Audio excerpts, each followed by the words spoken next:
ओम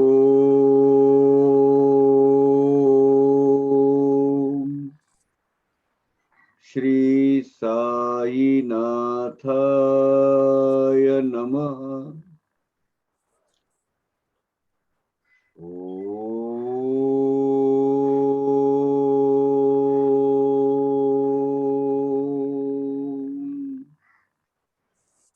श्री साईनाथाय नमः। ओम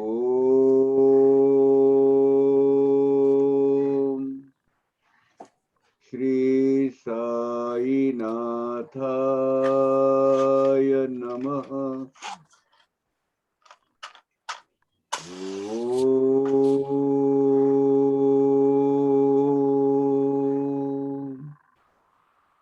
श्री साईनाथाय नमः। ओम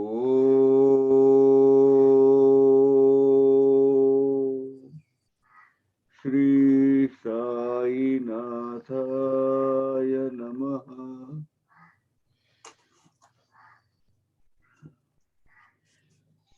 Last session, I think we have finished up to 78. We'll start with 79. Stanza 79 of chapter 23, the beautiful chapter, cream of the cream chapter in Sri Sai Satcharita, the whole Sri Sai Satcharita, because it describes the characteristics of the Satya, 100% true Sai Bhakt, and what we should take from him. The Bhakta Shrestha Kaka Sahib Dikshit. Let us start. बाबास नाही दंडांचे भय, because that ग्राम पंचायत जो है उन्होंने एक resolution pass कर दिया कि भाई अभी गांव में महामारी चालू है, यानी टोटल लॉकडाउन किया था उन्होंने। और लॉकडाउन यानी ट्रैफिक, पहले ट्रैफिक कंट्रोल किया था, तो ट्रैफिक कंट्रोल में बाहर गांव से कोई गाड़ी अंदर नहीं आएगी, अंदर से बाहर गांव कोई नहीं जाएगी, because they will carry the epidemic disease और pandemic like today what we are facing. तो उन्होंने क्या किया था, जो भी ऐसा करेगा उसको जुर्माना भरना पड़ेगा, will fining. That was the resolution passed and वो सब फॉलो करते थे गांव के। लेकिन बाबा को ये रूल तो कुछ अप्लाई होते नहीं है। बाबास नाही दंडांचे भय, ते सदा सर्वदा निर्भय, लावोनिया हरिचरणी लय, सुदैव सदैव दुर्जय कळी काळा। जो काल जिस पर विजय नहीं कर पाया, जो काल जिसको हरा नहीं पाया, ऐसे साईनाथ महाराज जो हमेशा हरि चरणों में लीन रहते हैं, सदा से किसी बात का डर नहीं है उन्हें, और हम पूरे डर से भरे हुए हैं, क्योंकि मोह माया का डर हमें घेरता है। और इसलिए बाबा को वो जो फाइन वगैरह है उसको कोई मतलब ही नहीं रखता था, वो उनको वो डर ही नहीं लगता था उसका भी। डर तो मामूली चीज है उनके लिए। एकदा एक परगावचे गाडे, भरली जयात जळा उलाकडे, वेशीत येता पडे साकडे, जना तेव्हाकडे लागले। एक बार उस वक्त तो एनर्जी सोर्स जो है बेसिकली जो खाना पकाने का, खाना बनाने का, आज तो अभी गैस हो गए, रॉकेल पे चली हुई सिगड़ी, तरह तरह के व्यंजन हो गए। अभी तो सोलर सिगड़ी भी हो गई, कुकर, वाटर हीटर वगैरह सब सोलर पे चल रहे हैं। लेकिन उस वक्त तो सिर्फ लकड़ी, जलाऊ जो लकड़ी है वही एक सोर्स रहता था। तो एक बार क्या हुआ, दूसरे गांव का एक बैलगाड़ी, बुलक कार्ट, जिसमें जलने लायक जो लकड़ी है वो लेके बेचने के लिए आया था। शिरडी जरा बड़ा बड़ा कस्बा है और वो छोटे छोटे गांव में से लोग आते थे सब्जियां बेचने, फ्रूट फल बेचने, लकड़ियां बेचने। तो जैसे वो गांव की बाउंड्री, वेस बोलते हैं उसको, जिससे इंट्रेंस, मेन इंट्रेंस, उस पे आ गया, लोगों ने बोला ये अंदर जाना नहीं। गांव ने पारित किया है आदेश कि कोई बाहर गांव का कोई गाडी अंदर आएगा नहीं। लाकडांची तेथे दुर्मिळता, जाणीव ही ग्रामस्थांचे चित्ता, परी नियम उल्लंघन अनुचितता, तेने दुश्चितता सकळी का। अभी जैसे अभी आप फेस कर रहे हैं रोजमर्रा की जिंदगी के कुछ जरूरी, बहुत ही जरूरी ऐसी चीजें नहीं मिल रही है, समय पर नहीं मिल रही है लॉकडाउन के कारण। उस वक्त भी शिरडी गांव की इतनी जरूरत थी लकड़ियां की, जलाने के लिए कुछ नहीं था, पर्याप्त साधन नहीं था, पर्याप्त मात्रा में लकड़ी अवेलेबल नहीं थी। एक तरफ से गांव वालों को लगता था कि अरे लकड़ी नहीं है, खाना कैसे बनेगा, ये नहीं करेगा, बाहर गांव से जो लकड़ी आती है उसके ऊपर ही निर्भर करते हैं हम, उस पर ही ये है, डिपेंड रहते हैं हम, तो हम क्या करेंगे अभी, पता है उन्हें। लेकिन गांव ने जो पारित किया हुआ आदेश है, वो उसका उल्लंघन करके उसको टाल कर वो मोड़ नहीं सकते थे ना कोई। तो क्या करें, एक तरफ मिल नहीं रहा है, दूसरी तरफ अभी कल वैसे ही हुआ। जरूरी है बाहर जाना, बाहर जाना जरूरी है, बाहर आके पुलिस के डंडे खड़े हैं, उनको एक्सप्लेन करना पड़ता है। फिर भी बड़ी होने के बाद फिर उन्होंने बोला नहीं, इनको जाने दो। इससे डेली रूटीन, गाडी वाल्यावरी ते फिरले, गाडी तयाची परतवू लागले, हे वर्तमान बाबा सकळले, येऊन थडकले ते स्थाना। अब वो जो एंट्रेंस, मेन एंट्रेंस गेट है जिसको वेस बोलते हैं, वेस, महाराष्ट्र में वेस। पहले जो पहले के जमाने में क्या था, एक एक गांव को तटबंदी रहती थी, ऊपर गढ़ी रहती थी, उस पर से वो निगरानी रखते थे, और एंट्रेंस के लिए एक मात्र या दो ऐसे गेट रखते थे, ईस्टर्न, वेस्टर्न और साउथ, नॉर्थ, ऐसा। सो गाड़ी वाले को वो जो बुलेट कार्ट लेके आया था उसको बोले भाई इधर मना है, आप वापस जाओ, यहाँ अंदर नहीं आ सकते। भले इधर लकड़ियों की कमी है, ये है वो है, लेकिन गांव वालों ने जब सब मिलके पंचों ने जब ये तय कर लिया है तो आप नहीं जा सकते।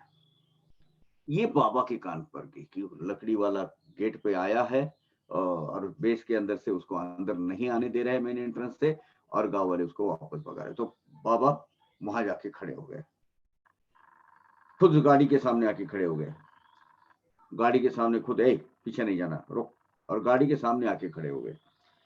तो गाड़ी वाले को, गाड़ीवान जो है उसको भी थोड़ा सा ढाढ़स आ गया, धीरज आ गया उसमें। वो बाबा ने बोला है सब बाजू हो जाओ, चल गाड़ी अंदर आने दो। बाबा के सामने कौन बोले सब ग्रामस्थ जिधर जो खड़े थे वो बाजू में हो गए, तो बाबा बोले तो आना ही पड़ेगा, और वो अंदर ले लिया। सब ग्रामस्थों का, जो ग्राम लोगों वासियों ने किया हुआ नियम उल्लंघन कर बाबा ने बोला नहीं, अंदर आने दो। तेथून ते मंडपद्वारी, आणून रिचविले मंडपा भीतरी, चकार शब्द मुखा बाहेरी, कोणाच्याही परी करी घेना। वहां से बाबा ने द्वारका माई तक लेके आया उसको। द्वारका माई के वो सभा मंडप है, उसके बाजू में एक कोना रहता है, द्वारका माई है ना, और सभा मंडप उसके ये साइड में बाबा ने खुद बनाया थी वो कोठी, ये जो लकड़ियां रखने की, माधु फसले और दोनों ने मिलकर बनाई थी। तो वो कोठी में खाली कर दिया। एक लफ्ज कोई भी ग्रामवासी या कोई पदाधिकारी हो या कोई अधिकारी व्यक्ति हो, कोई बोल नहीं सका, उनके मुंह से कुछ भी नहीं निकला। बाबा ने बोला है तो खत्म।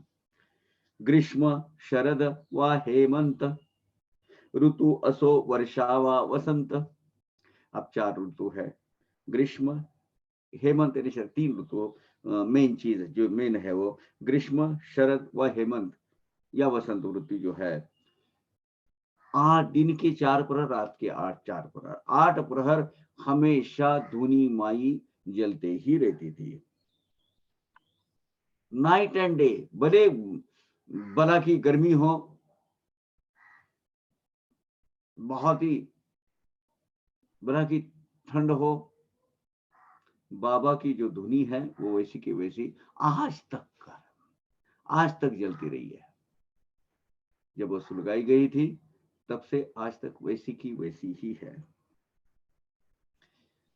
जाड़ा हो या ठंड हो, या नहीं वही, या वर्षा ऋतु हो, वसंत ऋतु हो, या गर्मी के दिनों, कौन सा भी ऋतु हो, वो अपना मस्जिद माई के अंदर। अब देखिए क्या कॉम्बिनेशन है बाबा के, समझ में नहीं आता है।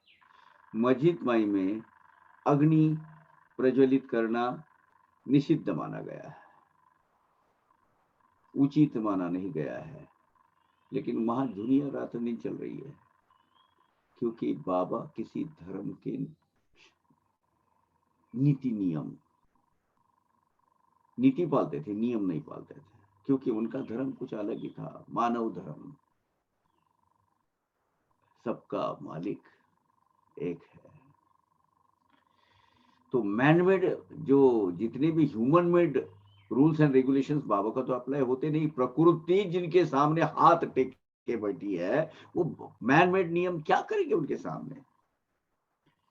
काय बाबांचा निर्धार विचित्र, अग्निहोत्र्यांचे अग्निहोत्र तैसी प्रज्वलित अहोरात्र दुनीती पवित्र बाबांची। अब ब्राह्मण में एक है सेक्ट, अग्निहोत्री ब्राह्मण बोलते हैं। वो अग्नि देवता की पूजा करते हैं, अग्नि नारायण की पूजा करके, वो जो होम हवन वगैरह सब करके, वो अग्निहोत्री बोलते हैं उनको। यानी उनको समिधा चढ़ाना, होम हवन करना, अग्नि नारायण की पूजा करना, रात दिन। मानो बाबा वो अग्निहोत्री ब्राह्मण के जैसे वो रात दिन होम हवन चलते ही रहता था, वो धुनी के माध्यम से। वो पवित्र बाबा की धुनी आज कितने लोगों की जो डिजर्विंग है, कितने लोगों के कितने एलमेंट, कितने बीमारियां निकल गई है, क्योंकि बाबा की धुनी से जो संजीवनी ऊदी निकलती है, जो मैंने फोरहेड पे लगा के रखी है। यही हम साई भक्तों के लिए इलाज है,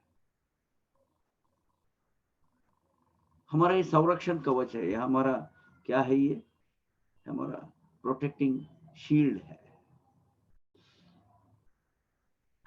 तो वो बाबा की धुनी रात दिन चलती रहती है, और धुनी जलाने के लिए, हमेशा चालू रखने के लिए, सुलगाती हुई रखने के लिए, तो उसको क्या चाहिए, लकड़ियां लगती थी।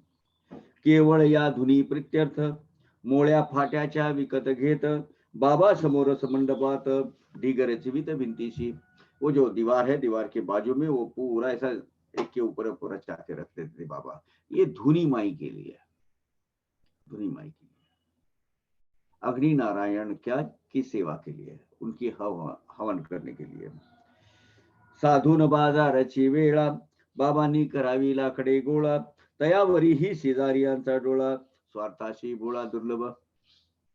ये हमने फेस किया है भाई रात में। क्या होता था, बाबा जो मेरे ख्याल से शनिचर को हाट का दिन था, जैसे गांव गांव में हफ्ता बाजार लगते हैं ना, हाट बोलते हैं उसको। वो हाट इधर बाजार बोलते हैं, बाजार हाट दोनों भी बोलते हैं। उसके लिए कुछ लोग लकड़ियां बेचने आते थे, तो बाबा जमा कर करके रख देते, लाया लकड़ी, बाबा लकड़ी लाया है, हाँ ला, ये ले पैसे रख, और बाबा जमा करके रखते थे। अब ये जो लकड़ियों का भंडार, जो स्टोरेज है, ये गांव वालों को मालूम रहता था, कोई भी आता था, अड़ोसी पड़ोसी, बाबा बारिश है, देखो कुछ नहीं है, लकड़ियां जलाने को नहीं है, क्या करेंगे। तो कभी स्वार्थी लोग भी रहते थे, बाबा को क्या है, बाबा तो कम थोड़ी है, अपना लकड़ी जला के थोड़ा ले लेंगे बाबा से। बाबा किसी को भी ना नहीं बोलते थे। बाबा चूल्हा जलाने के लिए कोई भी लकड़ी नहीं है, अब उसके लिए खाना नहीं बनेगा, ऐसा कुछ उल्टा सुल्टा बना के बाबा को पटा के उसमें से वो चंद लकड़ियां ले जाते थे, जलाऊ लकड़ी। बाबा नाही चुलीस फाटे, फाट्या विना चूल न पेटे, ऐसे कथिती जे खोटे नाटे, वाट्या फाट्यात वाटे तयांची ये जो बाबा लाते थे, समझ लो मानो उनका हिस्सा इसमें लगा ही रहता था।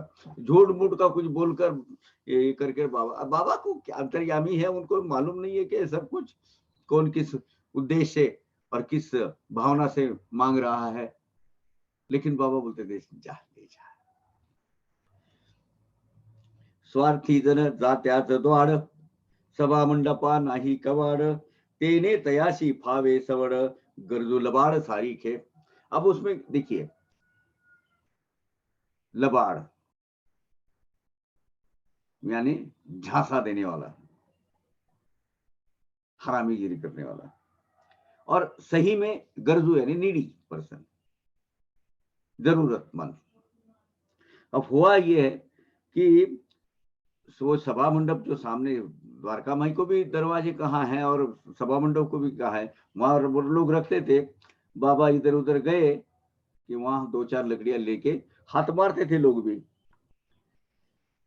इसीलिए बाबा की लकड़ियां भगा के लेके जाने का भी काम कुछ लबाड़ यानी फंसाने वाले लोग करते थे। और कुछ लोग जरूरतमंद थे, बाबा दे दो कुछ तो देते थे। अब वो मस्जिद भाई के जो सभा मंडप है उसके बाजू में जो दीवार है, दीवार के बाजू में ही वो रचा एक के ऊपर रचा के वो लकड़ियां रखी जाती थी, भगा लेते थे लोग। नीडी यानी जरूरतमंद और झांसा देने वाले, दोनों भी सेम समसमान लेके जाने वाले। बाबा अत्यंत परोपकारी, काय वर्णावी तयांची थोरी, दिसाया उग्र बाह्याकारी, परिअंतरी अति सौम्य। अब बाबा तो दया का पुतला है, दया का सागर है वो, करुणार्णव है। उनकी महिमा कौन जाने और कितनी आप बयां कर सकते हैं। बाहर बाहर से वो गुस्सा बताएंगे, गुस्सा जताएंगे, लेकिन अंदर मोम का पुतला, इमीडिएटली पिघल जाते थे बाबा।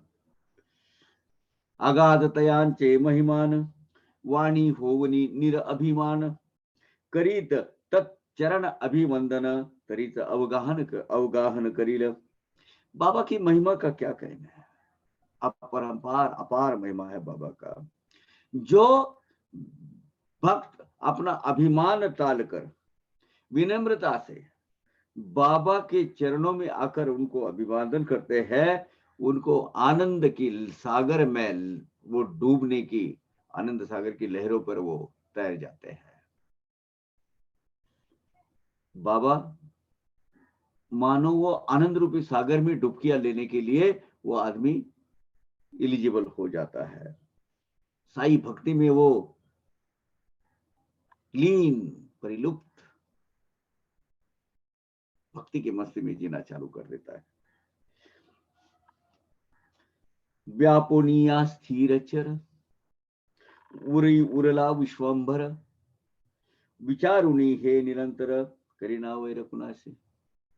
बाबा तो विश्वंभर है, ये पूरा स्थिर स्थावर और जंगम, चर अचर, चल अचल, जड़ जीव, सब सृष्टि में, सिर्फ प्रकृति में वो हर एक जगह पर समय समाये हुए है, बसे हुए है। वो हर एक के अंतकरण में उनका वास है। इसके बावजूद भी, इसके ऊपर भी वो थोड़े बचे हुए हैं। वो कहाँ बचे हुए हैं, सृष्टि के परे उनका स्थान। सृष्टि में तो वो व्याप्त है, सृष्टि भगवान के अस्तित्व से व्याप्त है, उसके बावजूद भी उनका स्थान सृष्टि के परे है,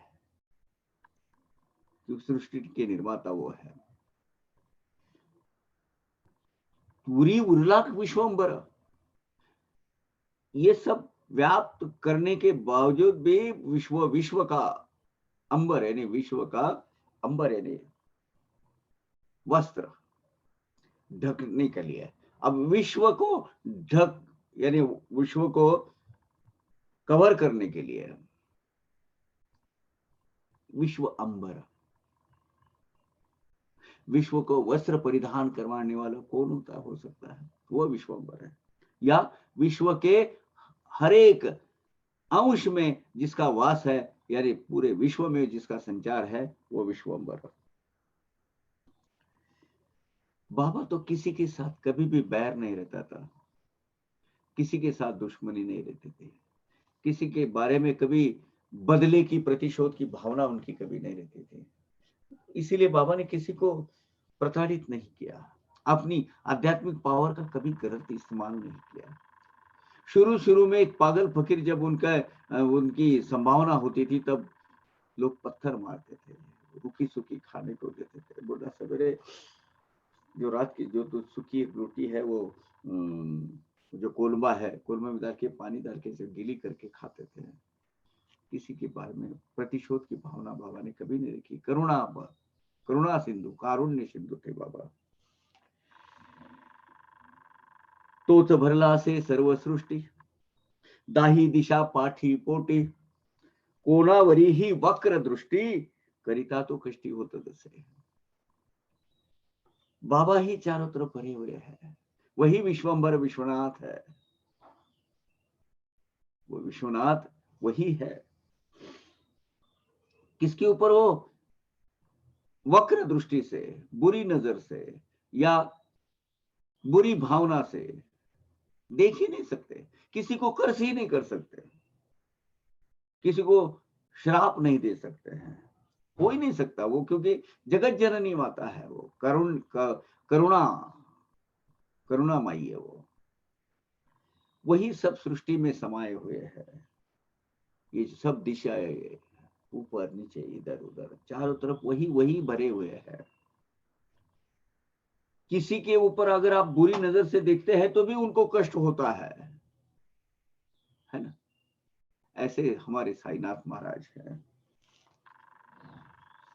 किसी दूसरे को आप प्रताड़ित करोगे, उनको मानसिक त्रास दोगे, तो भी बाबा बोलते हैं मुझे बीमारी होती है, मैं बीमार गिर जाता हूं जब आप ऐसा कुछ करते हो। तुम्ही बोलता कोणा उणे, तेनेच मला येते दुखणे। आप किसको अगर कुछ गलत शब्द का उपयोग करते हो तो मुझे बहुत बुरा लगता है, मैं बीमार गिर जाता हूं। अंगी जरी वैराग्य पूर्ण, स्वये लोक संग्रहार्थ आपण, करी प्रापंचिकाचे आचरण, द्यावया शिकवण आश्रिता। अभी बाबा 100% विरक्त, परिपूर्ण वैराग्य, विरक्तता, किसी के पर कुछ अटैचमेंट नहीं रहने वाले। लेकिन जो खुद अपना प्रापंचिक नहीं है, लेकिन प्रापंचिक लोगों को, प्रापंचिक जो गृहस्थाश्रमी आजू बाजू में जो भक्तगण है, उनको दिखाने के लिए या उनको सही मार्ग पर लगाने के लिए या उनको जीवन का सही अर्थ बताने के लिए बाबा प्रापंचिक के जैसा, गृहस्थाश्रमी के जैसा, घर गृहस्थी वाला जैसा भी आचरण करते थे। क्यों? क्योंकि हमें कुछ सीख उससे देना चाहते थे। जो उनके आश्रय में आया है, जो उनके आश्रय में आया है, उनको सीख देने के लिए बाबा हमेशा बोलते सारा सारा सावा विचार व्यवहार सभी खबरदार। व्यवहार में आप सतर्क रहिए, बाबा ने कहा है व्यवहार में आप सतर्क रहिए, और हमेशा नाप तोल पर विश्वास रखिए, कैलकुलेटिव रहिए, लेकिन ग्रीडी मत रहिए, लोभ नहीं होना चाहिए आपको। जो सही मानों में जो सीधी तरीके से जो व्यवहार है, जिसको व्यवहार बोलते हैं, वो व्यवहार आपको बहुत सतर्क। नहीं तो क्या बोलेंगे, कोई अगर अपने से पैसे लेने वाला है और लौटाने नहीं वाला है और उसको आदत सी हो गई है लौटाने का ही नहीं, इसके बारे में आप सोचेंगे नहीं नहीं ले जा, मेरे बाबा मुझे दे देंगे। नहीं देंगे बाबा। सोच समझकर व्यवहारी जगत में प्रकृति से घिरे हुए है ये जगत में, आप भी उतना ही सजग और सतर्क रहना है। ये बाबा की शिक्षा है, ये बाबा की सीख है हमारे लिए। कायया महात्म्याची लीनता, ऐकता वाटेल आश्चर्य चित्ता, दिसून येईल भक्त प्रेमळता, अवतार सार्थकता तयाची। बाबा के विनम्रता का, बाबा के प्रेमलता का, उनके महती का वर्णन मैं एक छोटा सा उनका दास क्या कर सकता हूं। उनकी एक एक लीला भक्त के बारे में प्रेम भाव व्यक्त करते हैं। बाबा का जो अवतार कार्य है,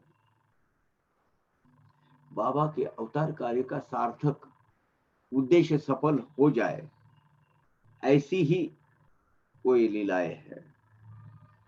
भक्तों को अपने लीलाओं के माध्यम से मार्गदर्शन करने वाले ऐसे संत बहुत ही बिरले हैं, बहुत ही रेयर ऑफ द रेयर है, रेयरेस्ट है। अतुल दीनवत्सलता पोटी, सानपणाची आवड मोठी, प्रत्यंतरास कोट्यानुकोटी, येथील गोष्टी सांगावया। दीन वत्सलता, दीनों के प्रति उनका जो प्रेम भाव है, लगाव है, लगन है, उनकी कृपा छाया प्रसन्नता है, बहुत बड़ी होती है, बड़े मात्रा में। बाबा का जो हो गए, उन्होंने कहा है, एश्योरेंस दिया है, बाबा का जो बाबा के बनकर रह जाता है, उसके घर में अन्न वस्त्र की कभी कमी नहीं रहती। छूटपन की मतलब अपने तरफ कमीपना कम लेने का, हम छोटे हैं भाई चलेगा।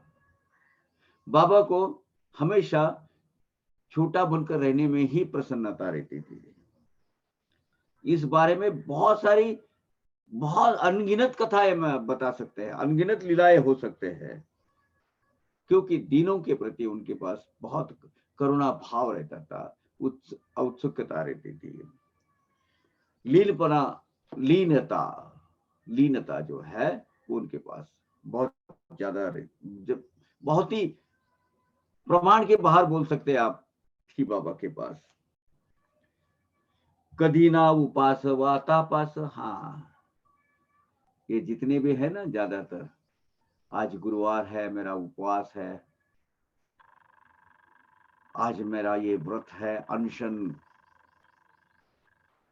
रहने वाला हूँ, आज तो मैं बगैर पानी के उपवास करने वाली, ये जो फैनेटिसिज्म है ना, उसको यहाँ जवाब दिया है।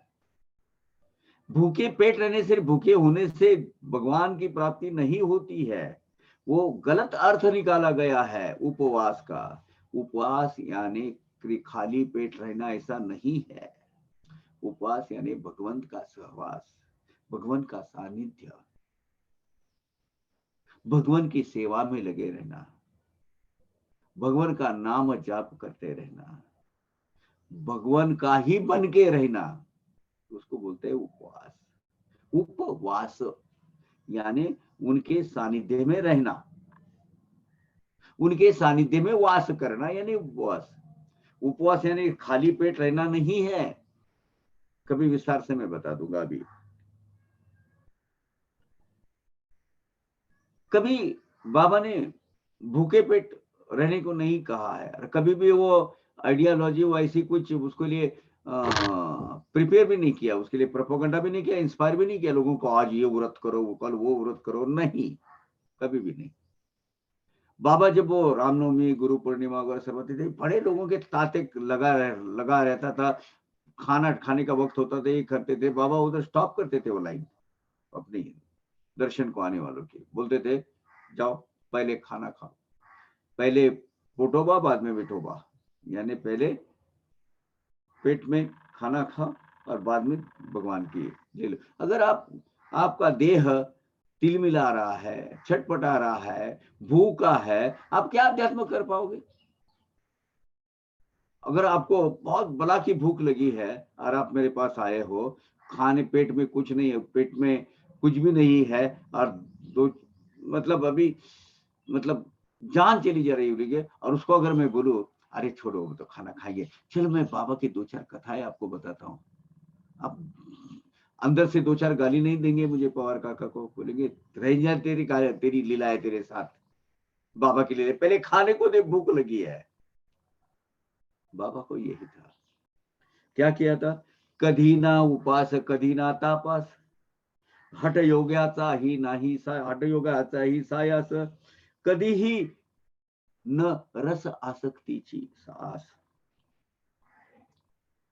देखिए विरक्त की, ये आप क्या कहते हैं, विरक्त कहण्यामध्ये हाथ में जप माला लेके कमंडलू लेके अपना वो भगवान वस्त्र जो परिधान करके बस जंगल की तरफ चले जाना, यानी विरक्ति है क्या? ये तो भगोड़ेपन हो गया, अपनी जो रोजमर्रा की जिंदगी रिस्पॉन्सिबिलिटी से भागने के लिए।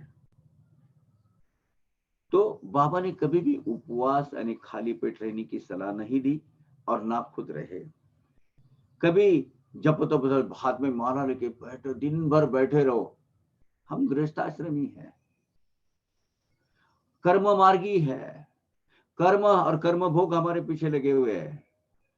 ये हमारा काम नहीं है। हाँ, लेकिन मन में हमेशा रहना है, दिल में हमेशा बाबा का बनकर रहना है। कभी योग साधना, उसमें एक हठ योग नाम का चीज होती है। मैं ऐसे ही करते बैठूंगा, एक पैर पे खड़ा रहूंगा 1 साल तक, जटा बांध कर ऐसे लटक दूंगा पेड़ पर, या खड़े रह के एक पैर पर खड़े रहकर जप तप धारणा करते रहूंगा। तो कुछ है हठ योग उनका है, अपने को नहीं पता, वो अपनी डिटेल में उन पर टीका टिप्पणी नहीं कर सकते, वो उनका अपना मार्ग है। योग साधना में हठ योग करके एक है, उसका भी कभी भी क्या बोलते हैं, आग्रह बाबा ने नहीं रखा।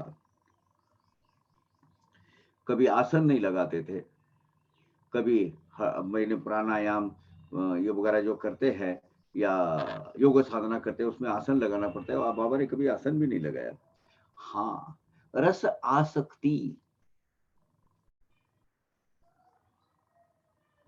जिह्वा के, जबान के लाड़ पुरवाना, अच्छा अच्छा खाने को देना उसको, अच्छा अच्छा करना जो अच्छा लगता है वो।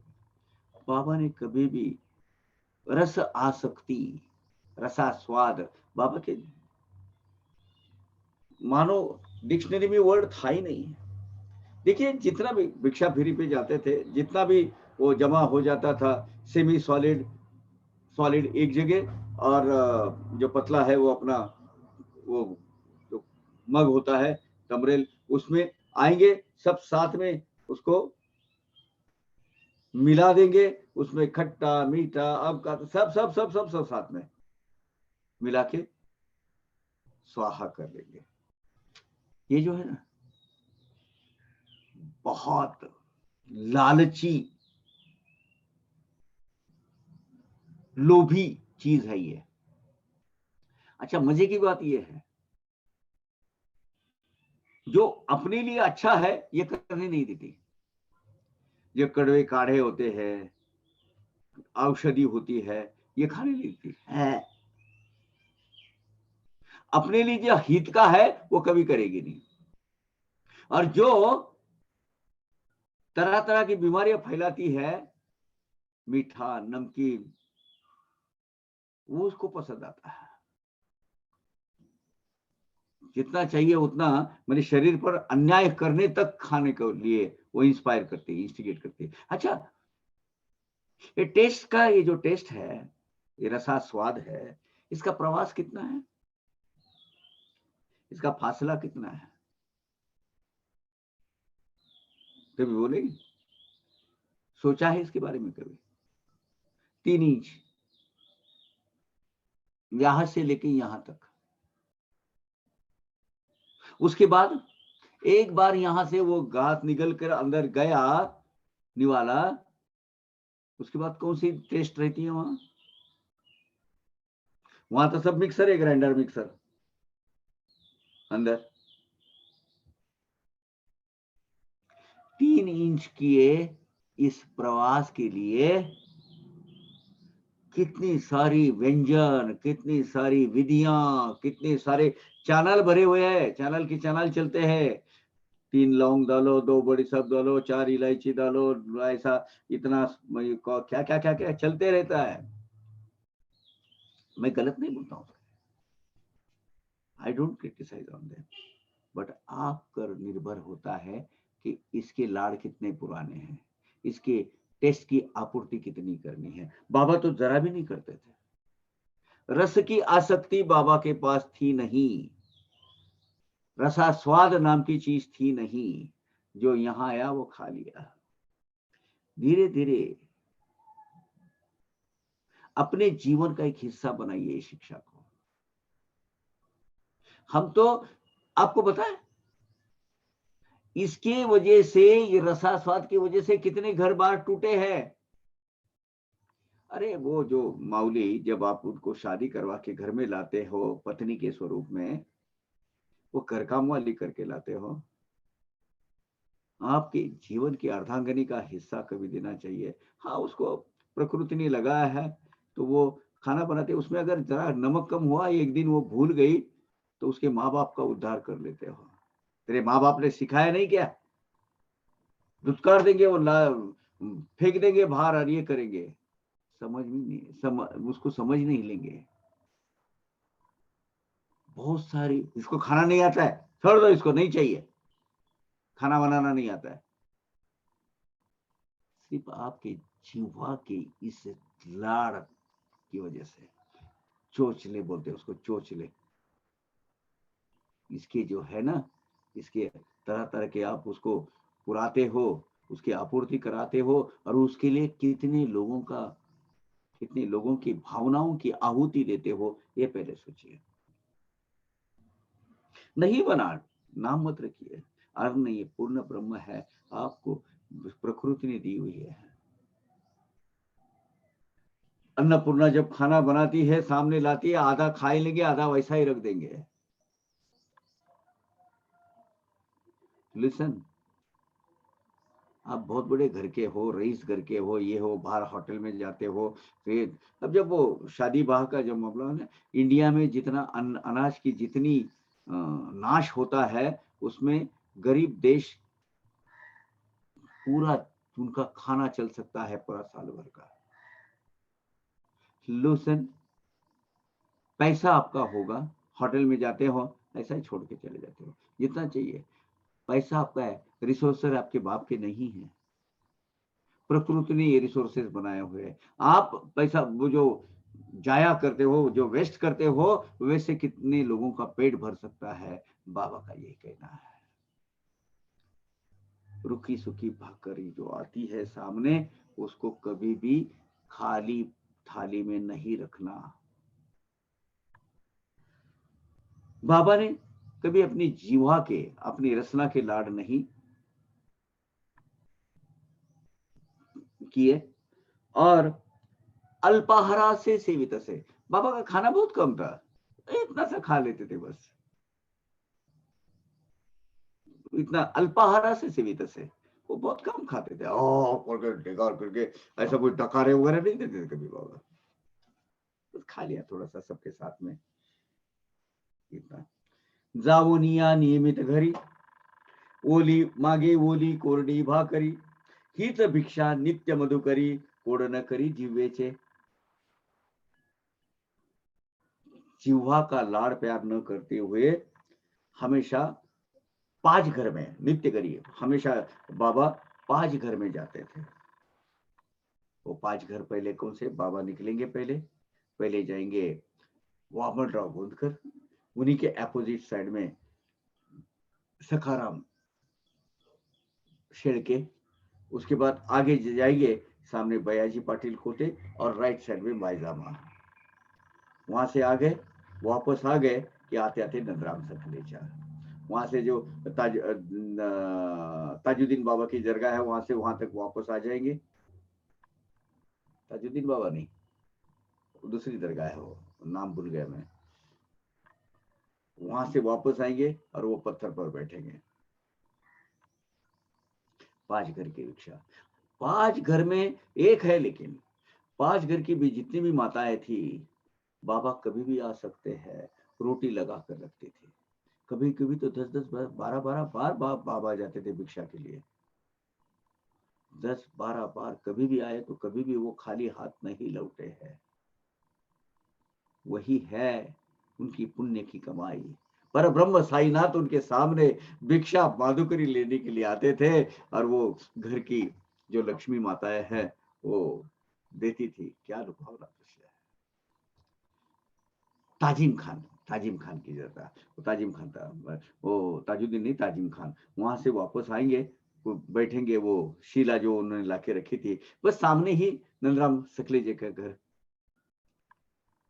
उनकी जो नंदराम की जो औरत थी, उनको वो तोतली थी, बोलने में तोतली लग रही थी।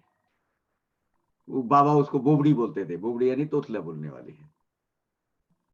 तो वहां से बोलेंगे, ए बोबड़े, मेरे लिए जरा शीरा बना के ला। वो शीरा एक व्यंजन है जो सूजी से बनता है,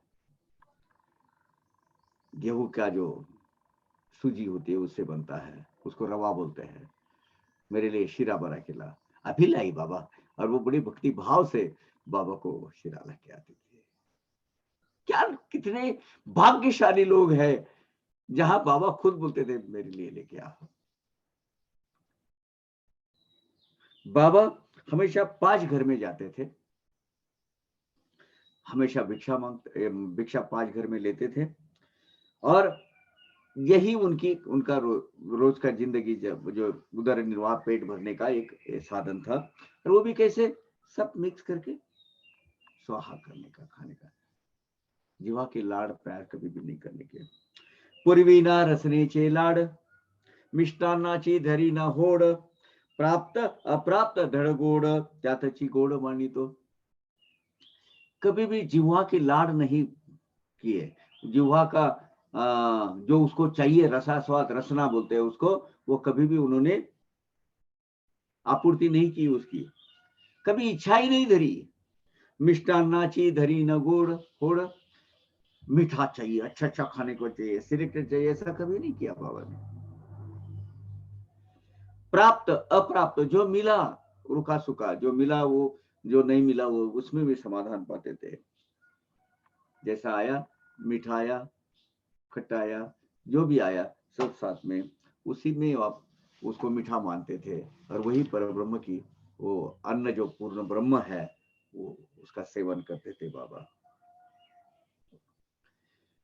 ऐसे परी प्राण धारण, करुणी करी शरीर रक्षण, कीते ज्ञान मोक्ष साधन, निरभिमान सर्वदा। बहुत डीप, गहराई में में सोचने में इंस्पायर करने वाली ऐसी ये वो भी है। प्राण राधन, प्राण का संरक्षण करने के लिए खाना खाना है, जीने के लिए खाना है, खाने के लिए जीना नहीं है। बाबा जीने के लिए खाते थे, शरीर का संरक्षण करने के लिए। शरीर चाहिए, शरीर क्यों चाहिए वो लिखा है कि केते ज्ञान मोक्ष साधन। शरीर अगर ठीक है तो मोक्ष प्राप्ति का साधन शरीर के माध्यम से ही जाएगा। जब तक शरीर में वो प्राण है तभी अपन अपनी आध्यात्मिक प्रगति कर सकते हैं, आध्यात्मिक उन्नति कर सकते हैं। इसीलिए अपने शरीर की हिफाजत रखना, उसकी रक्षा करना, उसको जो आवश्यक है उसके संसाधनों की आपूर्ति करना हमारा प्रथम कर्तव्य है। क्योंकि शरीर ठीक ठाक है तो अपना आत्मा वहां है। जब आत्मा है तो आत्मा का उद्धार करने के साधन शरीर को देखना है। और कैसा, शरीर का अभिमान मत करो, मत कर अभिमान रे बंदे। शरीर यानी आप, ये मत समझो। ये जो देह बुद्धि बोलते हैं उसको, कुछ लोगों का तो साधन है शरीर, ये कुछ लोगों का पैसा कमाने का साधन। ये देखो, ये जो फिल्म की नटिया, वो जो होती, क्या बोलते हैं वो, हीरो हीरोइन जो भी है, अभिनेता, ये लोग, इनका what is their asset? Their physique is their asset. अब अगर उसमें इंटेलेक्चुअल की साथ मिली तो वो तो फिर अच्छा एक्टर कहलाता है। वो जो शरीर को ही अपने आप को, ये शरीर यानी मैं, ये जो समझते हैं ये देह बुद्धि है और ये गलत है, मिथ्या है। इसीलिए ये शरीर यानी मैं नहीं हूं, मैं तो यहां बसा हूं, शाश्वत, निरंतर, चिरंतन, जो भगवान का एक हिस्सा है और मुझे आखिर में उसके पास जाना है।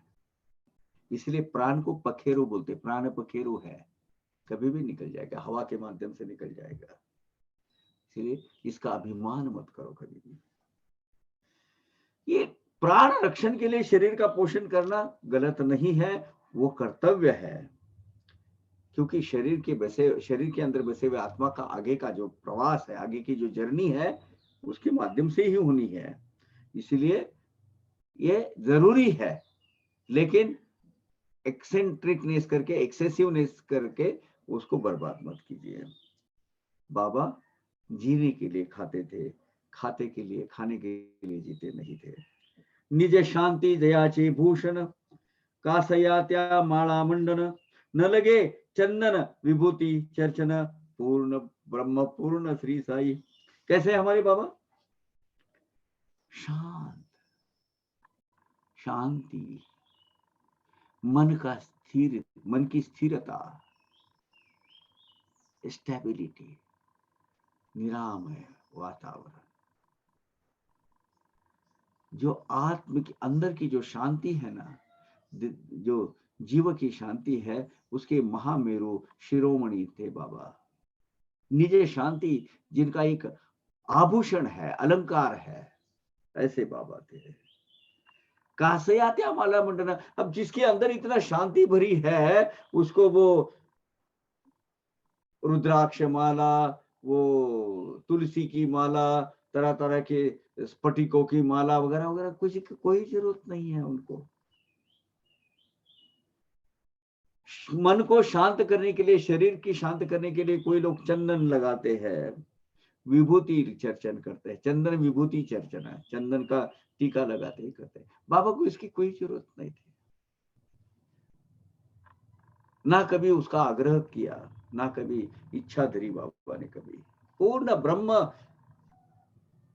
अवस्था जिसकी है, ऐसे साईं भगवान, इसको इसमें कहां रुचि रखते हैं।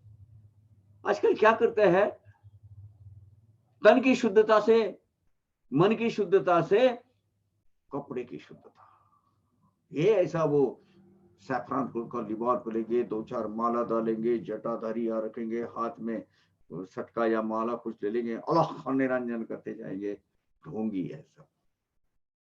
मैं सबको नहीं कह रहा हूं। अध्यात्म मार्ग में विरक्ति लाने के लिए कुछ जो संसाधन है, उसमें एक ही हो सकते हैं, लेकिन इसी के लिए आपका गेटअप बना के, मेकअप बना के पारमार्थिक परमार्थ मार्गी हो, ये जो जताते हो ना, ये गलत है।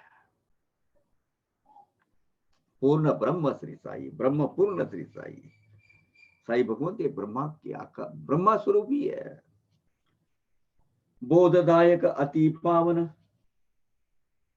भक्ति प्राधान्य हे आख्यान, श्रवण करी जे सावधान, विरेल भयवान तयाचे। अब बाबा के बारे में ये जो पवित्र ऐसा ज्ञान जो है, वो बोधदायक है, उपदेश करता है, कुछ हमें सिखाता है, और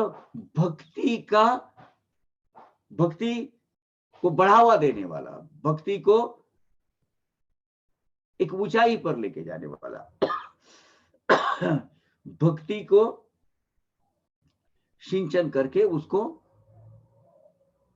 बड़ा करने वाला ये जो आख्यान है, ये साई सच्चरित्र एक आख्यान है, जो ध्यान देकर सावधानी से जो श्रवण करते हैं, जो सुनते हैं, विरेल भव भान तयाचे, भव सागर का जो आपकी जो भावना है, भव सागर की जो आपका डर है, भव सागर के प्रति जो आपका भावना है, वो खत्म हो जाएगी। प्रकृति आपका कुछ नहीं बिगाड़ सकती। तो एक बार साई के चरणों में आप रहेंगे, साई का व्याख्यान सुनेंगे, साई के बोधामृत का सेवन करेंगे, कुछ नहीं कर सकती भैया।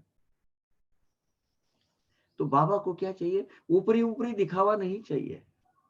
बाबा को शुद्ध पवित्र पावन मंगल ऐसा क्या है, मन चाहिए और भक्ति भाव उसमें चाहिए। भव भान यानी संसार रूपी इसका जो भान, जो जिम्मेवारी होती है, जो बंधन होते हैं, वो उनको नहीं चाहिए होता है। ये जो साई सच्चरित है, आयुष्यमान भव, यशवंत भव, जयवंत भव, आज 1000 अगोदर करून घ्या आता याचे। इंग्लिश वर्जन ले लेते हैं।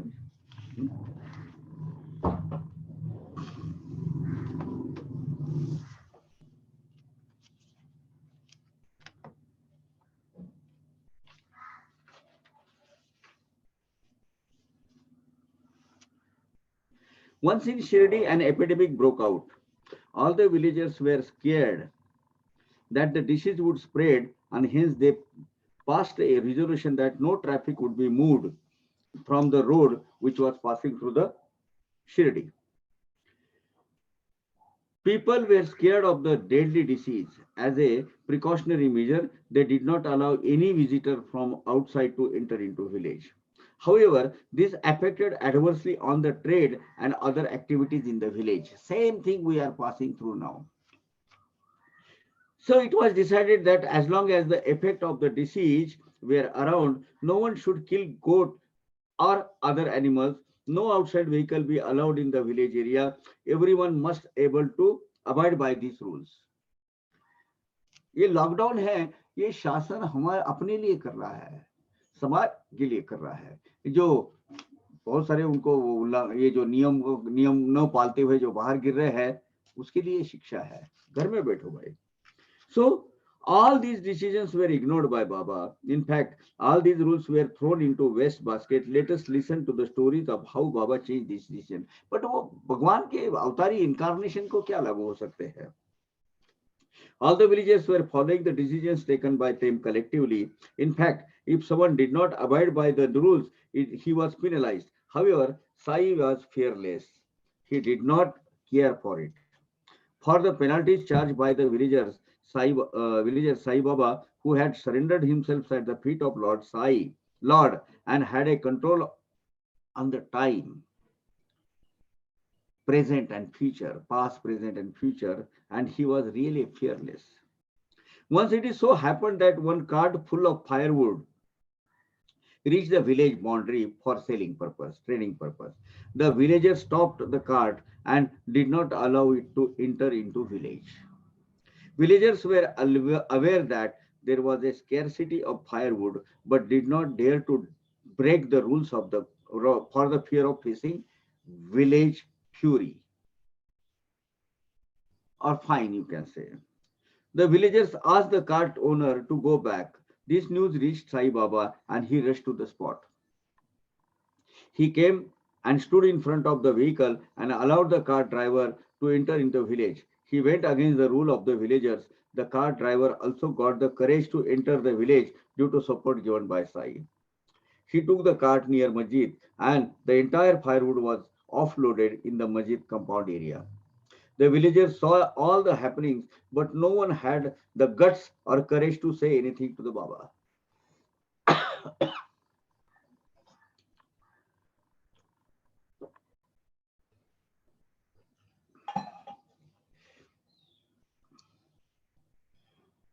Whether it was summer, winter, or rainy season, the auspicious fire was always lit in the masjid. Baba's doings were amazing. The auspicious fire would be lit day and night. He would keep the fire burning as the Brahmin would do it as the part of his duty, that is Agni Karya. For the fire, Baba would buy the firewood and keep stock of it in the masjid compound near the compound wall. On the village market day, Baba would buy the firewood. The greedy neighbors, greedy. The greedy neighbors would keep an eye on it and would beg to Baba to give it to them. They would come and complain that they have no firewood in their house to lit the stove and store of that particular chula. And if the this chula is not lit, they would beg for the firewood. The firewood stocked in the masjid compound was in open area. There was no lock to the doors. So some would beg for it or some would steal it. Thus, both needy and greedy took advantages of it. Baba was very kind-hearted person. He appeared to be short-tempered, but he was very gentle and very kind-hearted human being, kind-hearted Bhagwan. Baba's doings were astonishing and amazing. If one surrenders his false pride and with humility fall at the feet of the Baba, all his problems will be taken care of. He will enjoy supreme bliss, Paramananda. It was Sai's thinking that the Lord exists in the entire universe. His blessings reach us from all the directions. It will ill-treat someone. If we ill-treat someone or hurt someone, the Lord feels sad. He had no attachment for anything about worldly things. However, for the sake of people, to guide them properly, he would follow all the duties and services like a family man. He takes care of all his devotees who look towards him for guidance and direction. Who am I to describe the humbleness and humanity of this great man? All the incidents from his life are full of love towards his devotees. The stories clearly shows that he was incarnation of the Lord. There are no words to describe his kindness. His love and care for the poor had no limits. It is indescribable. We can narrate so many stories in the evidences to support this. He never followed any rituals or fasts. He did not follow any particular yogasanas as described in Hatha Yoga. He never demanded any particular kind of food and ate happily what was available. And ate happily what was available. Every day he would visit 5 houses and beg for food. Whatever vegetable, chapati or bhakri he would get, he would eat that.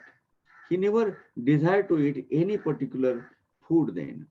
He never ate to satisfy the taste buds of his tongue.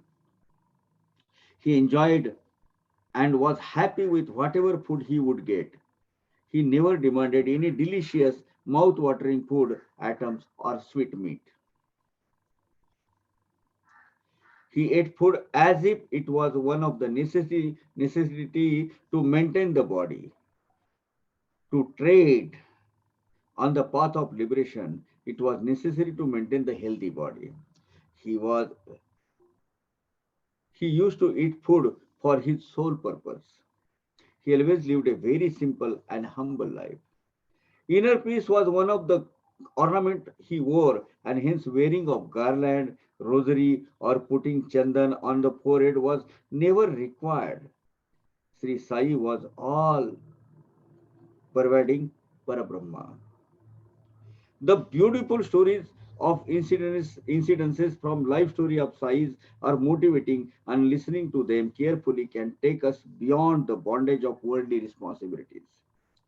Whatever listened Whoever listened to his life story with full devotion and faith, such people will surely be liberated.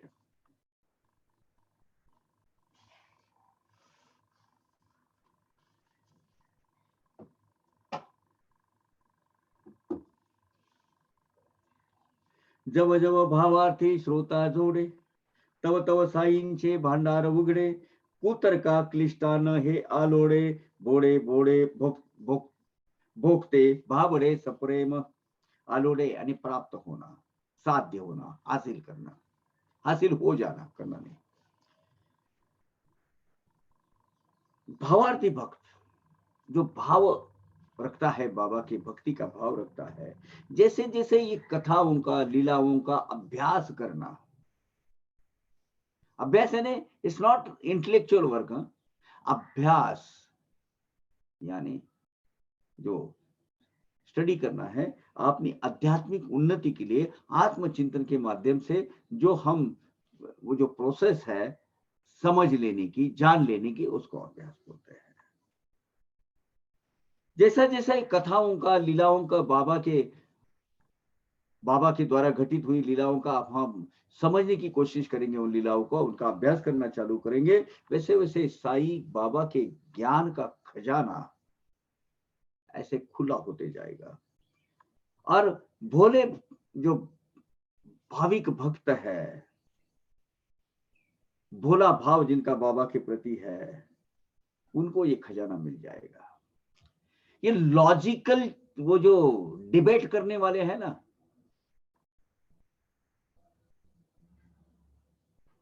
वो उनको ये नहीं, उनके उनके पल्ले ये नहीं पड़ने वाला। मन में तरह तरह की संकल्प विकल्प रखने वाले, तरह तरह की भावना रखने वाले, बहुत सारी शंका आशंकाएं बाबा के बारे में रखने वाले, उनको ये खजाना प्राप्त नहीं होने वाला, श्योर शॉट। ये अगर मगर वालों के काम नहीं है भाई। अगर तेरी मोहब्बत का सहारा मिल गया होता, अगर तूफान नहीं आता तो किनारा मिल गया होता, ऐसा अगर होता तो वैसा होता, ऐसा नहीं हुआ करके वैसा नहीं हुआ, यहां वो नहीं है। Unconditional, without keeping any dirt in the mind, logical dirt in the mind. जो बाबा को सरेंडर जाता है, बाबा का बन के रहता है, बाबा की भक्ति में मस्ती का जीना जीने का हकदार हो जाता है। ओम साई राम। हम यहाँ रुकते हैं एक 5 minute. Om Sai Ram, Om Sai Ram. Please take over, give your nectar of whatever today's session। और अभी जो आगे सेशन है, that is the beautiest one, the best one, cream of the cream, you know that।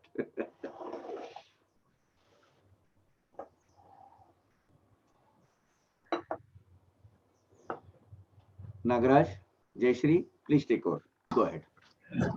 Nothing in particular as regards Kaka Sahib Dixit, but Kaka Sahib Dixit was a great devotee of Sai. You see those people of that era, all of them. I mean, you cannot compare this was great or this was not. All of them, you see, whether it is Nana Sahib Chandorkar, Kaka Sahib Dixit, Babu Sahib Bhuti, all those people, you see, they were all outsiders of Shirdi. Mostly, mainly, it is that. And they were all urbanites, you see, mostly. They were all urbanites. So they had the so-called realization, which possibly the people of,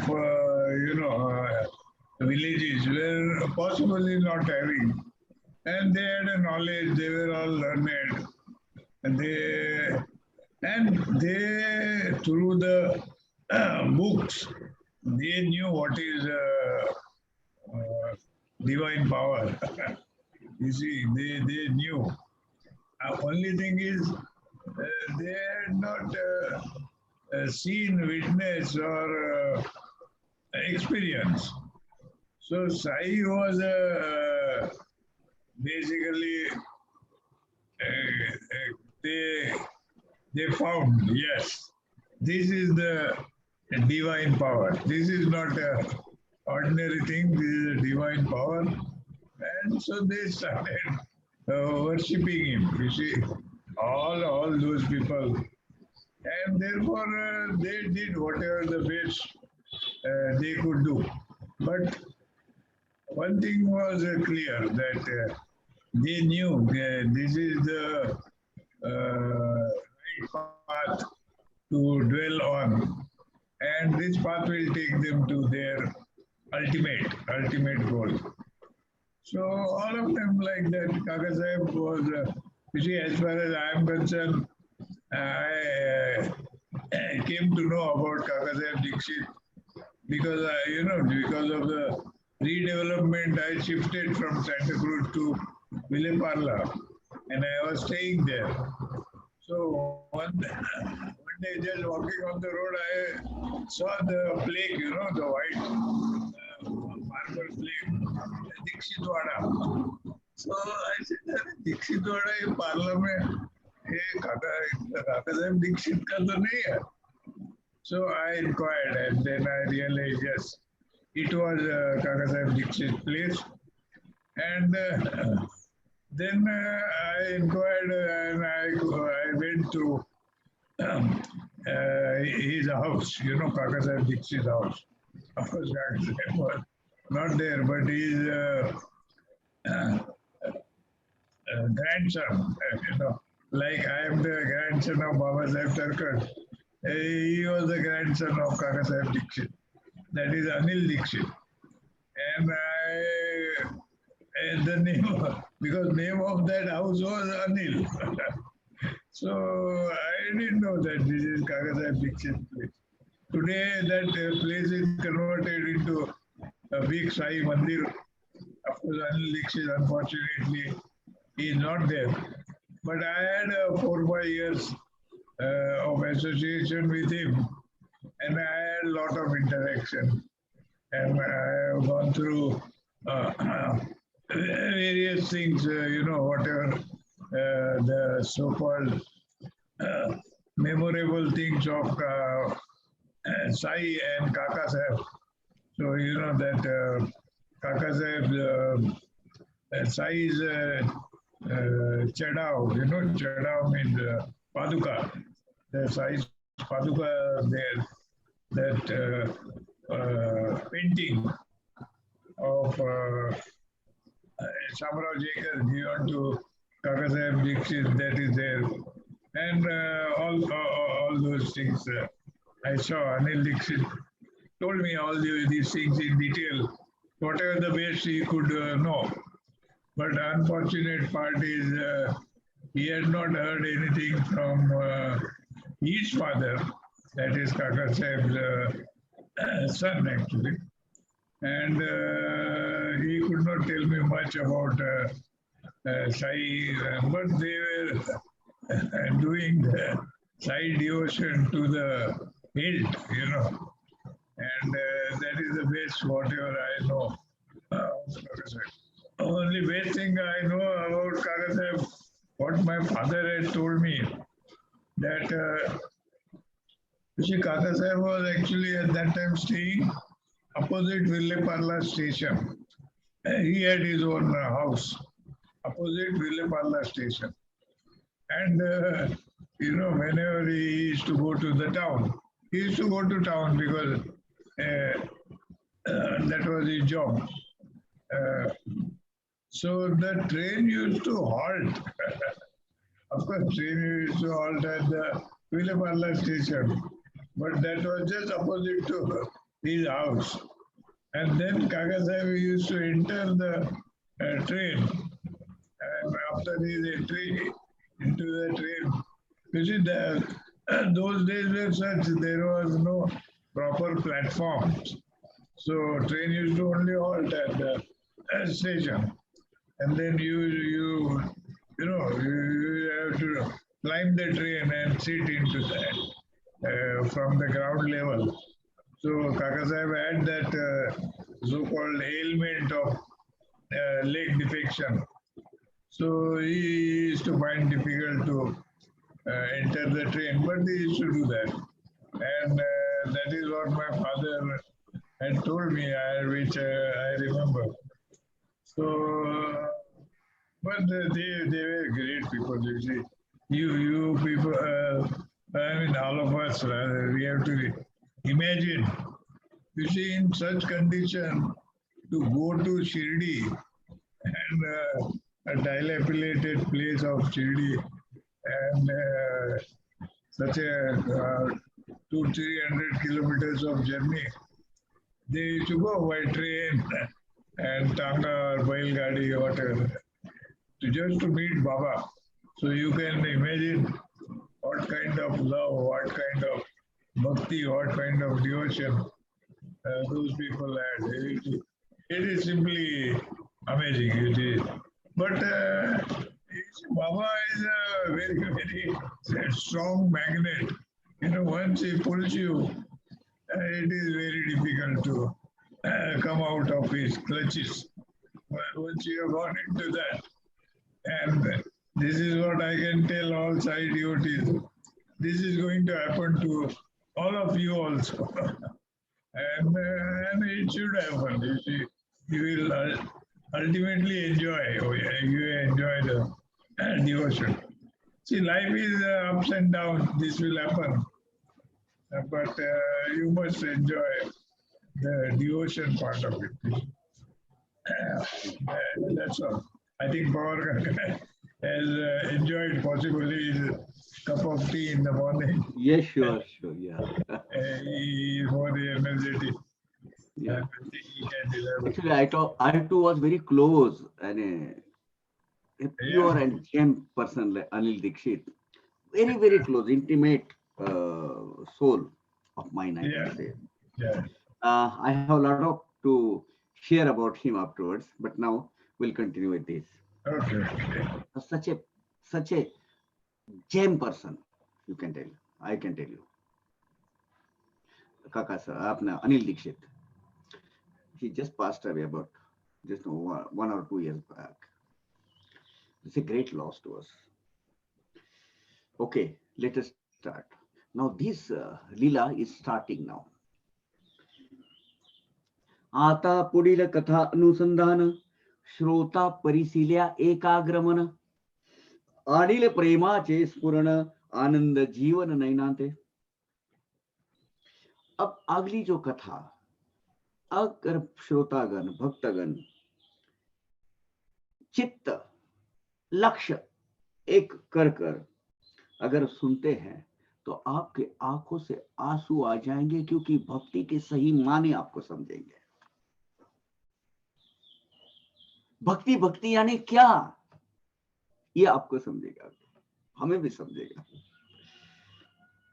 काय बाबांची चातुर्य रीती, काय तयांची युक्ती प्रयुक्ती, हे worm जाणीजे सद्भक्ती, वक्तो वक्ती अनुभव. वक्तो वक्ती यानी समय समय पर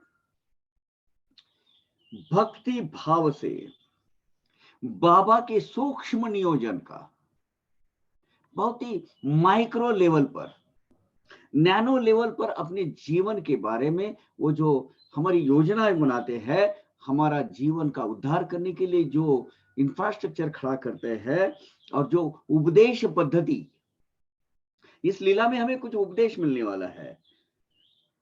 ऐसी ये कथा है.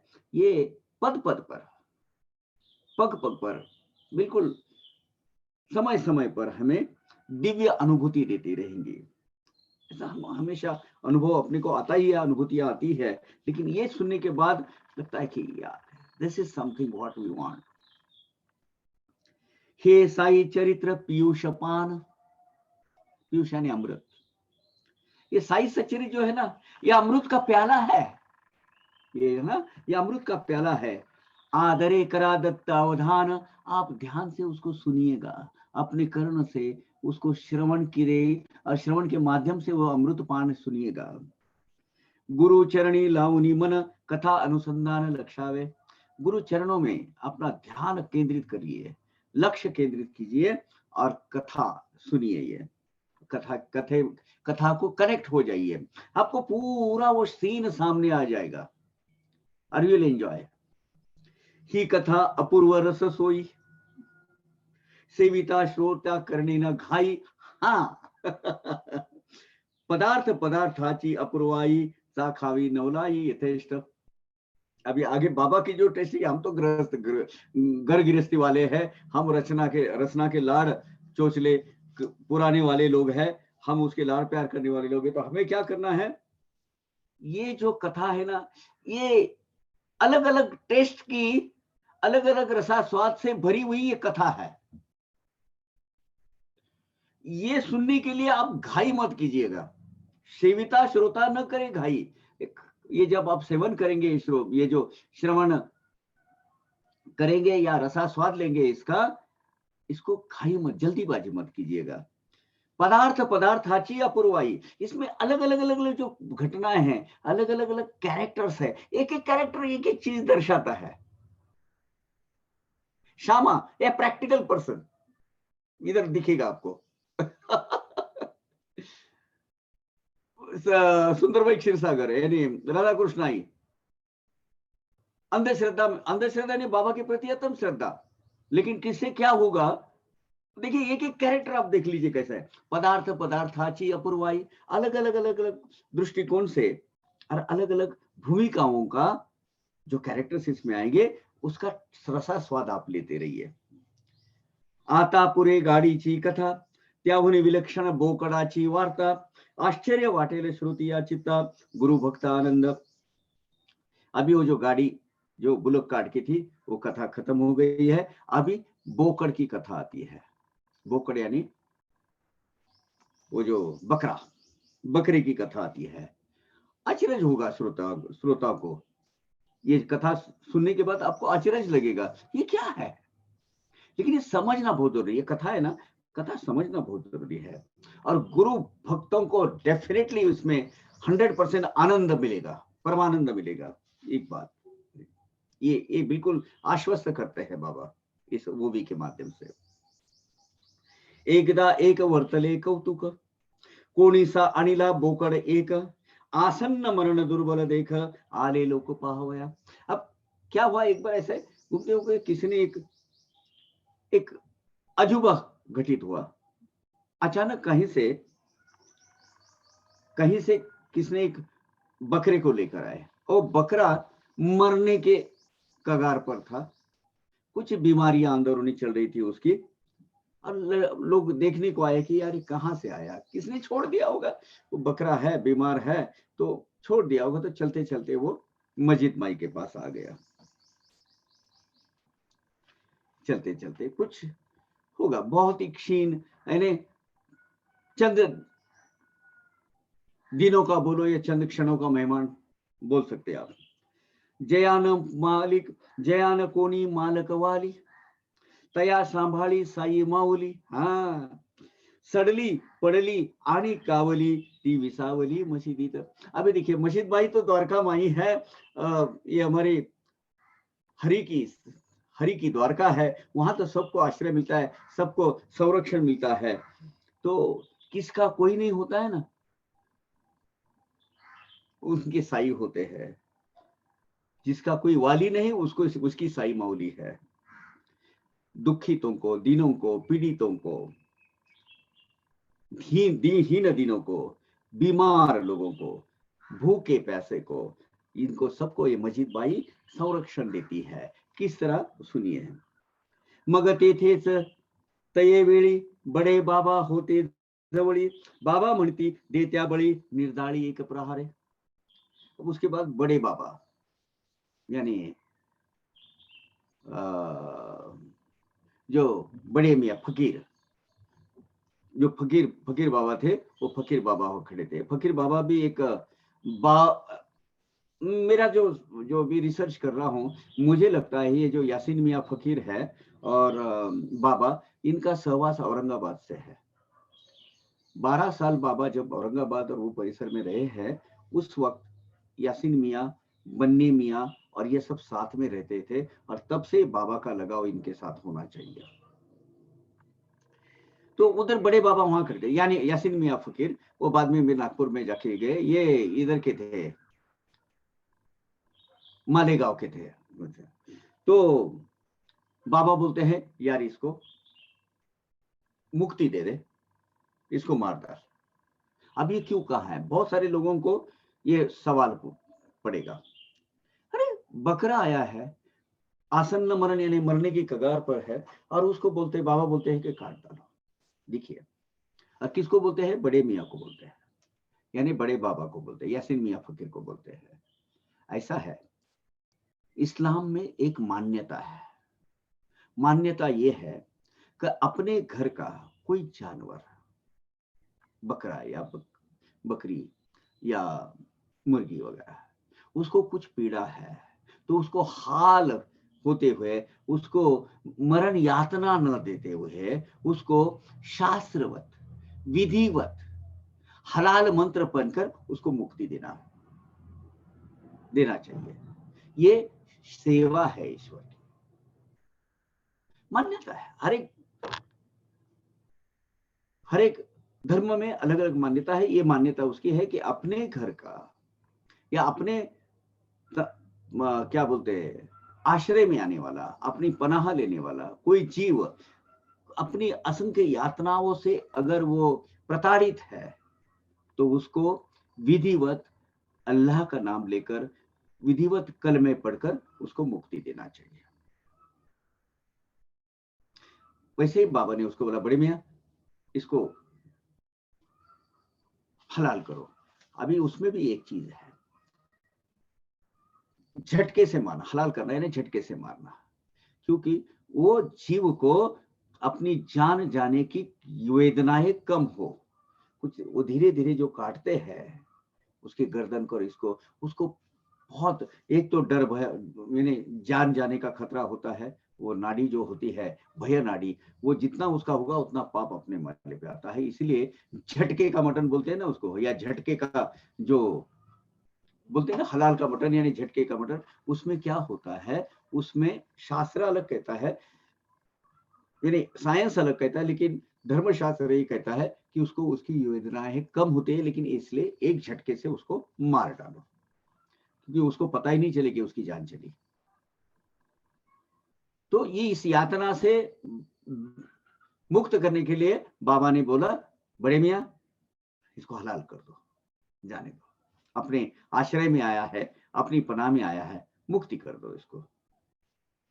बड़े बाबाची काय महती, बसाया स्थान उजवे हाती, बड़े बाबानी गोडिल्यावरती चिलम सेविती मग बाबा। अभी बाबा का और इनका कनेक्शन जो है, इसकी ये अगर आप स्टडी करेंगे तो बहुत दिनों का इनका सहवास है। अभी बाबा उधर आने के बाद यासीन मियां आए हैं, वो बात अलग है। बाबा इनका बहुत बड़ा रुतबा था शिरडी के दरबार में। बाबा चिलम बनाते थे, उसको करते थे, पहले बड़े मियां को देते थे, यानी बड़े बाबा को देते थे, और उसके बाद फिर बाबा उसका कष्ट लेते थे। जा बड़े बाबा वाचुन हालत न से बाबांचे पान, जाने न करिता ग्रास सेवन, न चाले जेवन बाबांना। पहले जब वो दोपहर का खाना बनाने के लिए जो पंगत बैठती थी, लोग कतार में बैठ जाते थे, दोनों साइड में दो भक्तगण रहते थे, बाबा बैठे, बाबा निम्बर के पास बैठते, निम्बर के राइट साइड में बड़े बाबा का स्थान था, और बड़े बाबा ने निवाला मुख में डालने के बाद बाकी का खाना चालू कर देते, स्वयं बाबा भी। बड़े बाबा खाएंगे, उनका पान रखा जाएगा उधर, मतलब यानी वो थाली रखी जाएगी, बड़े बाबा पहले निवाला लेंगे, वो खाएंगे, उसके बाद बाबा भी शुरू करेंगे, और बाबा के बाद सब भक्तगण शुरू करेंगे। इतना रिस्पेक्ट था उनका। आपको आश्चर्य होगा, दिन के 50 से 55 रुपए बाबा उनको देते थे। एकदा दीपो आड़ी सारी खासन ताटे पकवान ने, हाँ इसमें एक बोध है, इसमें जगह जगह पर हमें बोध मिलेगा। देखिए क्या है, एकदा दीपोवाड़ी सारी खासन ताटे पकवान ने वाड़ी तीपुर वाड़ीली पूर्ण, पंगत होता निज स्थानापन्न गेले रुसोनो बड़े बाबा। अब क्या करते थे, खाने का समय होगा ना, तो बड़े बाबा अपने सभा मंडप में आके बैठ जाते थे। वो सब थाली परोसे बिरोसी गई, सब तैयारी हो गई कि बाबा उनको पुकारते थे, बड़े मियाँ आ जाओ ऊपर। तो बाबा, बड़े बाबा ऊपर जाते थे। लेकिन एक बार दीपावली दीपावली का त्योहार था, और उसमें पूरी थाली बिली सब सजाकर सबको परोसी गई थी, सब पंगत अपने अपने स्थान पर बैठी थी, और बड़े मियाँ कुछ गुस्सा हो गए, नाराज हो गए होंगे, तो रूठ गए, वो नहीं आ रहे थे ऊपर। बड़े बाबा नसता पंक्ति, साई बाबा अन्न न सेविती, आणि साई बाबाच जवळ ग्रास न घेती, इतर जेविती कैसे नहीं। अब बड़े बाबा जब तक बैठेंगे नहीं, तब तक खाना खाएंगे नहीं, तब तक बाबा निवाला लेंगे नहीं, बाबा निवाला नहीं लेते तब तक बाकी के भक्तगण भी वैसे के वैसे। अब क्या करें, वो इधर की उधर ही बैठे रहे सब लोग। उनके लिए खाना खाने का वो जो वो विधि पूरा ही नहीं हो रहा है। सब जन हाथ धरे बैठ गए। बाद में सब जन बड़े बाबा को मनाने के लिए गए, उनको खोजा खोजा, इधर उधर कहीं होंगे। जब वो आए, बैठे, तब खाना शुरू किया उन्होंने, तब सब लोगों को आनंद हो गया और दिवाली के दिन, दीपावली के दिन वो खाना चालू हो गया। तेने सर्व खोळंबले बडे बाबा स शोधून आणले, मग जेव्हा पंक्ति सबई सविले अन्न सेविले बाबांनी। उनको जब आया, पंगत में बिठाया, जब वो खाना शुरू कर दिया, तब बाबा ने खाना शुरू कर दिया। आता सोडोनी वर्तमान कथा बडे बाबांची दिग्दर्शन वार्ता, परिसवावी वाटे श्रोता आड़ कथा ही निगनवावी। अभी इतनी बड़ी रोचक कथा आगे आने वाली है, उसमें ये बड़े बाबा का कहां से बीच में आ गया, ऐसा लोगों को, ऐसा श्रोताओं को लगना स्वाभाविक है। लेकिन उसको आप ये एसेंशियल पार्ट समझिए, ये कथा, इस कथा का एसेंशियल पार्ट समझिए, अनअवॉइडेबल पार्ट समझिए। आड़ कथा मत समझिए कि उप कथा नहीं, वो छोड़ दो ना, मेन कथा बोलो। आपकी उत्सुकता बराबर है, लेकिन ऐसा मत सोचिए, बुकड़ की कथा ही शुरू कर देते। बड़े बाबा बाबा के अतिथि रहते थे, उनके मेहमान रहते थे। बड़े बाबा बाबांचे अतिथी, सभा मंडपी जेवण वक्ती, वाट पाहत खाली बैसती, कान लाविती हाकेचा। अब जैसे दोपहर की आरती हो गई, सब थाली आ गई, थाली परोसी जाएगी, पर्दा लगाया गया द्वारका माई का, तो फिर बाबा अंदर से द्वारका माई से बोलते थे, बड़े मियाँ आइए। तो फिर वो हाक जैसे बाबा की आती थी, बड़े में आके ऊपर मस्जिद में बैठते थे, बाबा के दाहिने हाथ में उनका स्थान आसन रहता था, वहां भोजन करने के लिए बैठते थे। दोन बाजू सो दोन पंक्ति, मध्यभागी बाबा विराजती, बड़े बाबांची जागा रीती वाम हस्ती, नहीं, बाएं बाजू में, दाएं नहीं, बाएं बाजू में रहते थे। तो वाम हस्ती बाबांचे। अब जब वो दोनों बाजू में दो कतारें, वहां थाल परोसे जाते, बाबा बैठते, बाबा के बाएं हाथ में, दाहिने नहीं, बाएं हाथ के बाजू में उनकी जो ये रहती थी, जगह रहती थी, वहां था उनकी थाल रखा जाता था भोजन के लिए, और फिर बाबा उनको बुला के वहां करते बैठे बिठाते थे। नैवेद्य सकळ ताटात पडता, ती ताटे पंक्तीत पडत मांडता, जेवणार निज स्थानी बैसता, समय येता भोजनाचा।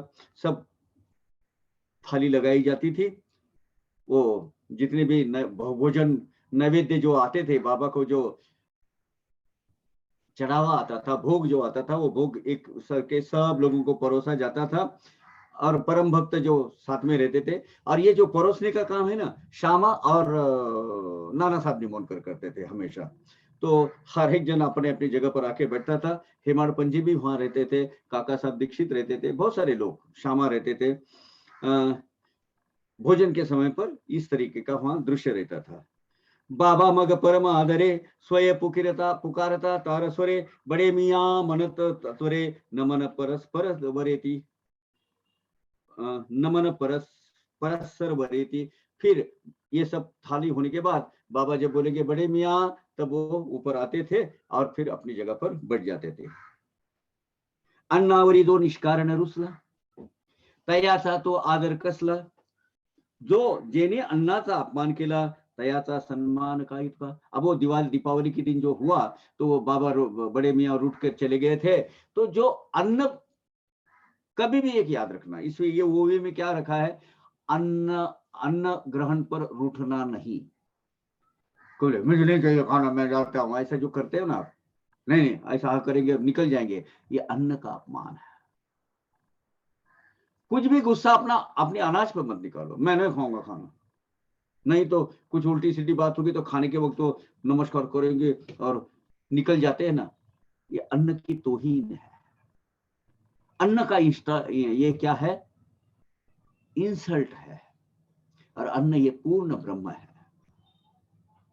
पूर्ण ब्रह्म कैसा है हम पहले देखे हैं, आगे भी शायद कभी आएगा तो मैं बता दूंगा आपको। ऐसे बड़े मियाँ जो अनाज मैंने खाना खाने पे रुठ गए हैं, इनका उनका आदर क्यों करना चाहिए? वो जो अन्न का अपमान करते हैं, अन्न का इंसल्ट करते हैं, इनको इतना सम्मान क्यों देना चाहिए? स्वाभाविक है अपने अपने जैसे लोगों को। पर बाबा जो है, बाबा का अलग है। बाबा हमें कुछ सीख देते हैं। एक तो अनाज भरे हुए थाली पर से कभी भी रूठ कर जाना नहीं। सच्चे साई भक्त कहलाते हो तो आज ये पहली सीख है इस कथा से। तरी ही लोक संग्रह रीती, बाबा स्वय आचरण दाखविती, पंक्ति से घेतल्या वाचून अतिथी अन्न सेविती अयुक्त थे। अपने घर में अगर कोई मेहमान आने वाला है या मेहमान आया हुआ है, उसको अगर हम सम्मान पूर्वक अतिथि बनकर उसको खाना नहीं खिलाते हैं तो वो शास्त्र सम्मत नहीं है, शास्त्र के विरुद्ध है और बाबा के शिक्षा के विरुद्ध है। अन्न सेविती अयुक्त थे, जो घर में आए हुए मेहमान को छोड़कर जो खाना खाते हैं वो उनके माथे पाप लगता है, सीधी बात है। हम क्या, मैं जरा अंदर से आया, हाँ मेहमान को बाहर बिठाएंगे, खुद खाएंगे और बाद में बाहर आएंगे, नहीं जरा थोड़ा सा अंदर काम था। ऐसा जो बिहाव करते हैं बाबा के भक्त कहलाने के लायक नहीं होते हैं। हम जो खाएंगे, चलो खाने का वक्त हो गया, 2 निवाले आप खा लीजिए साथ में, नहीं मैं खा के आया, नहीं थोड़ा सा साथ में बैठिए। इस तरह की मेहमान नवाजी करना जरूरी है। हमारे घर में खाना खाने के वक्त अगर कोई अतिथि आता है और वो भूखा हुआ या न खाए हुए जाता है, उससे बड़ा पाप कोई नहीं होता है। यही बाबा इस माध्यम से, इस मूवी के माध्यम से हमें जताते हैं। अतिथि को अपने साथ लेकर खाना नहीं खिलाना, ये निषिद्ध माना गया है। बाबा यही अपनी कृति से दिखाते हैं। ही जी गृहस्थ कर्म मर्यादा बाबा न उल्लंघिती सकदा, जेने टळतील भक्तांच्या आपदा आचरिती सदा स्वयेही। बाबा ये अपने आचरण के माध्यम से बताते हैं। वो बड़े मियाँ उनके अतिथि है, बड़े मियाँ को खाना खिलाते हैं, इधर वो खाना खिलाते हैं और उसको ये सब हम तुम्हारे हमारे लिए, आपके और हमारे लिए शिक्षा देते हैं बाबा। लोक संग्रहार्थ आचरिती, यानी हमें शिक्षा देने के लिए बाबा ये आचरण करते हैं। वो स्वयं प्रापंचिक आदमी के जैसा बिहाव करके हमें बताते हैं, जिससे जेने टळतील भक्तांच्या आपदा, आपके संकटों का हरण करना है, संकट दूर करना है, तो ये भक्तों के अपाय दूर करने के लिए ये एक शिक्षा है। और ये पूना में तो पूछो मत, बहुत जगह मैंने अनुभव लिया है। जरा आप बैठो, मैं खाना खा के आता हूं। ऐसे लोग हैं, करीबी दोस्त, हो जरा बैठो मैं खाना, और वो उनका एक वर्ड है, हो जरा बैठा मी जेवून येतो। ऐसे है, वो मेहमान नवाजी का एक तरीका है। अतिथि को भोजन खिलाओगे तो क्या होगा, ये मैं आपको बताता हूं। अभी अगली वो भी यही कहती है, अतिथि पूजने इष्ट प्राप्ति, तेने होय अनिष्ट निष्कृति निवृत्ति, तैसे न करिता प्रत्यवाय निश्चिति, म्हणून पूजिती शिष्टतया। अतिथि का सम्मान करना, अतिथि को पूजन करना या अतिथि को भोजन खिलाना, ये हमारे जीवन में जो अनिष्ट होने वाला, घटित होने वाला होता है, उसको दूर करता है, उसका विनाश करता है। अगर ऐसा आप नहीं करते हो, उसको अतिथि को भूखा रखे हम खुद खाते हैं, तो आपको निश्चित रूप से आपके इसमें कोई अनिष्ट जो आपके हितवाय नहीं है, ऐसी हानिकारक क्लेशदायक घटना घटित होगी, पक्का होगा। शिष्ट यानी क्या होते, मनोनी पूजिती शिष्टतया, जो विद्वान लोग हैं, जो समझदार लोग हैं, जानकार लोग हैं, जो हितेच्छु लोग हैं, इसलिए अतिथि का सम्मान पहले करते हैं। अतिथि का भोजन करने से हमें इच्छित फल प्राप्ति होती है। अपनी जो वाइट यानी बुरी जो परिस्थिति होती है, हालात, बुरी हालत जो होते हैं, उसका निवारण ये सेवा होती है। अतिथि सेवा अगर न करते हैं तो आपको संकटों को आप न्योता देते हो। अतिथि रहता अशन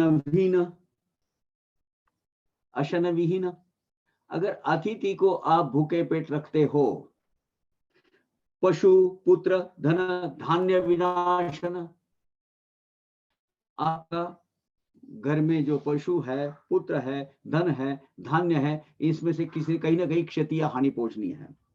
अतिथि सपड़ता कुपोषण आमंत्रण ते अनर्था, अतिथि अगर घर में उसको भूखा रह गया, उसको खाली पेट रह गया तो वो आपके जीवन में किसी अनर्थ घटनाओं को आमंत्रण देने के जैसा है, न्योता देने के जैसा है।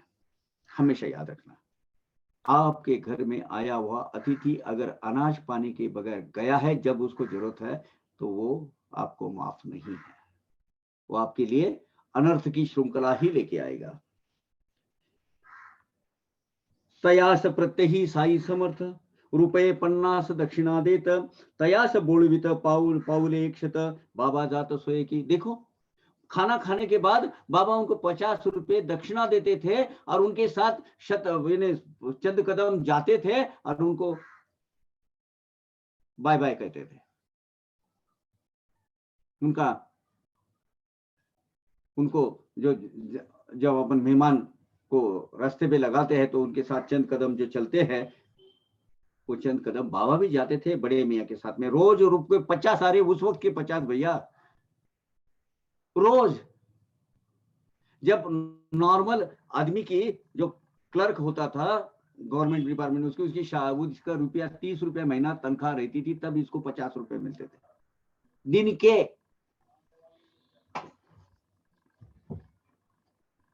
देख लीजिए, उनको दक्षिणा देकर बाबा उनके साथ चंद कदम जाके उनको रास्ते लगाते थे।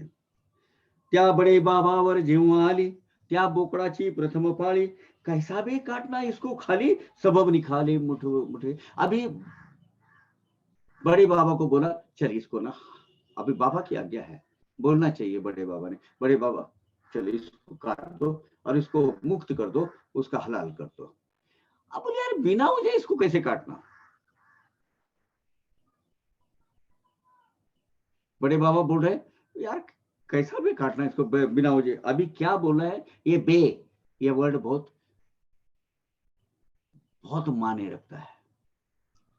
यानी बड़े बाबा का अधिकार साईं बाबा ने पहले मान लिया है। बहुत इंटीमेसी है। क्या बे कर रहा है तू, कहां जा रहा है बे, किसको बोलते हैं अपन? जिसकी इंटीमेसी ज्यादा होती है, जो दिलों के नजदीक होते हैं, उसको ये बे वर्ड आता है। बाबा क्या बोले, अभी कैसा भी कोई काटना रे खाली पीली।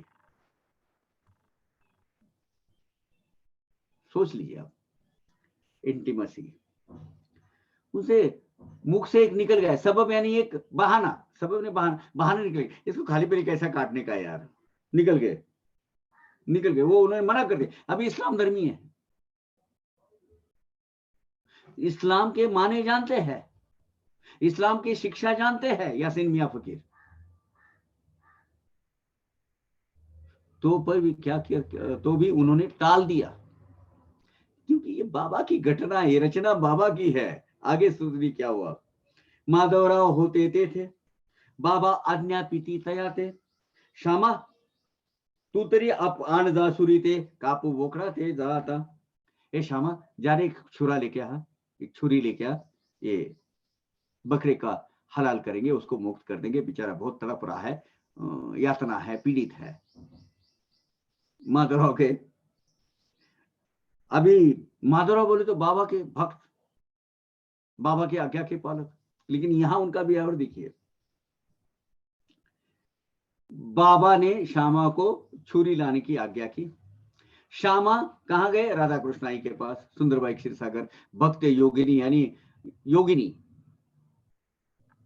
एक जो मकाम राधा कृष्णाई ने हासिल किया ना साई के पूरे इतिहास के दरबार में, योग मार्ग का, किसी को नहीं प्राप्त हुआ।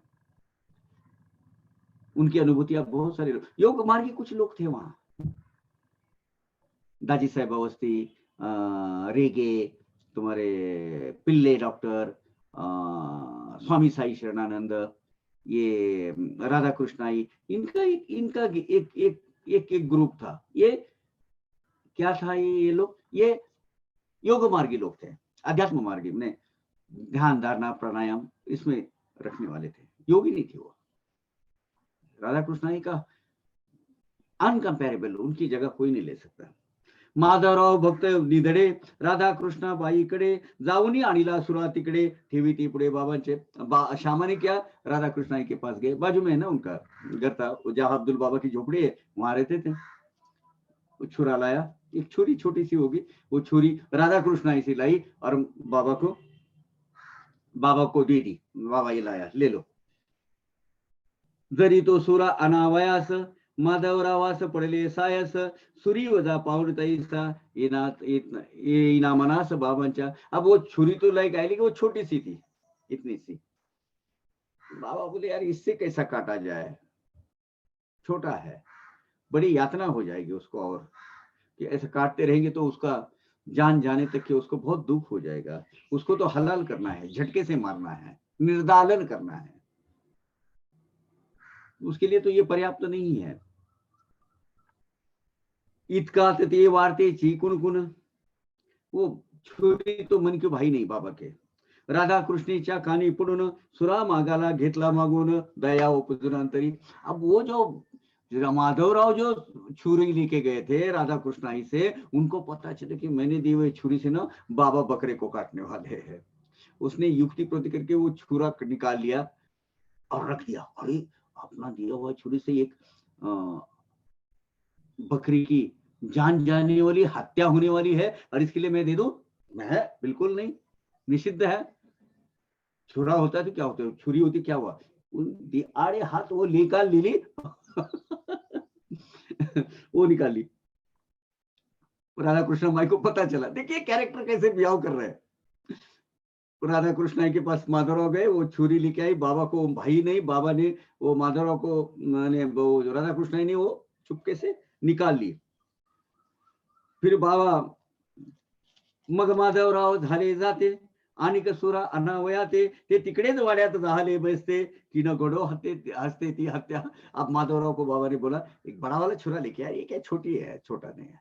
बहादुरराव छुरा लाने के बहाने जो गए बाड़े में, उधर ही बैठ गए। अरे यार बाबा वो बकरे को काट रहे हैं और अपने हाथ से अपनी काज बन जाते हैं ना, हम भी कारण बन जाएंगे। छुरा मैंने लाके दिया, नहीं चाहिए भाई, वो हत्या अपने हाथ से हो जाएगी, अपन उसका एक कारण बन जाएंगे। वो उधर ही बैठ गए।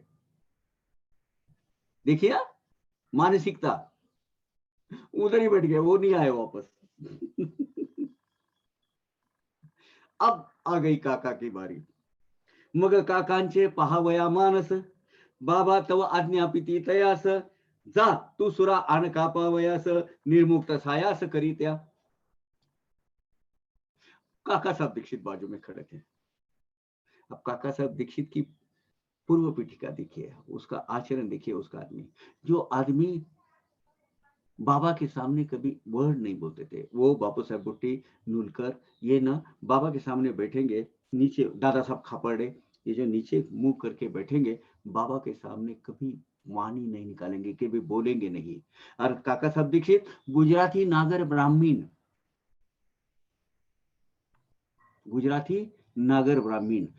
बाबा ने ये योजना अभी कैसी घटित की वो देख लीजिए।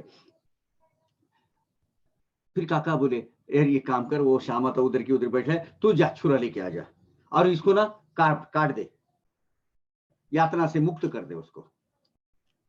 निर्मुक्त साया से खरीदा, उसको मुक्ति दिला दे।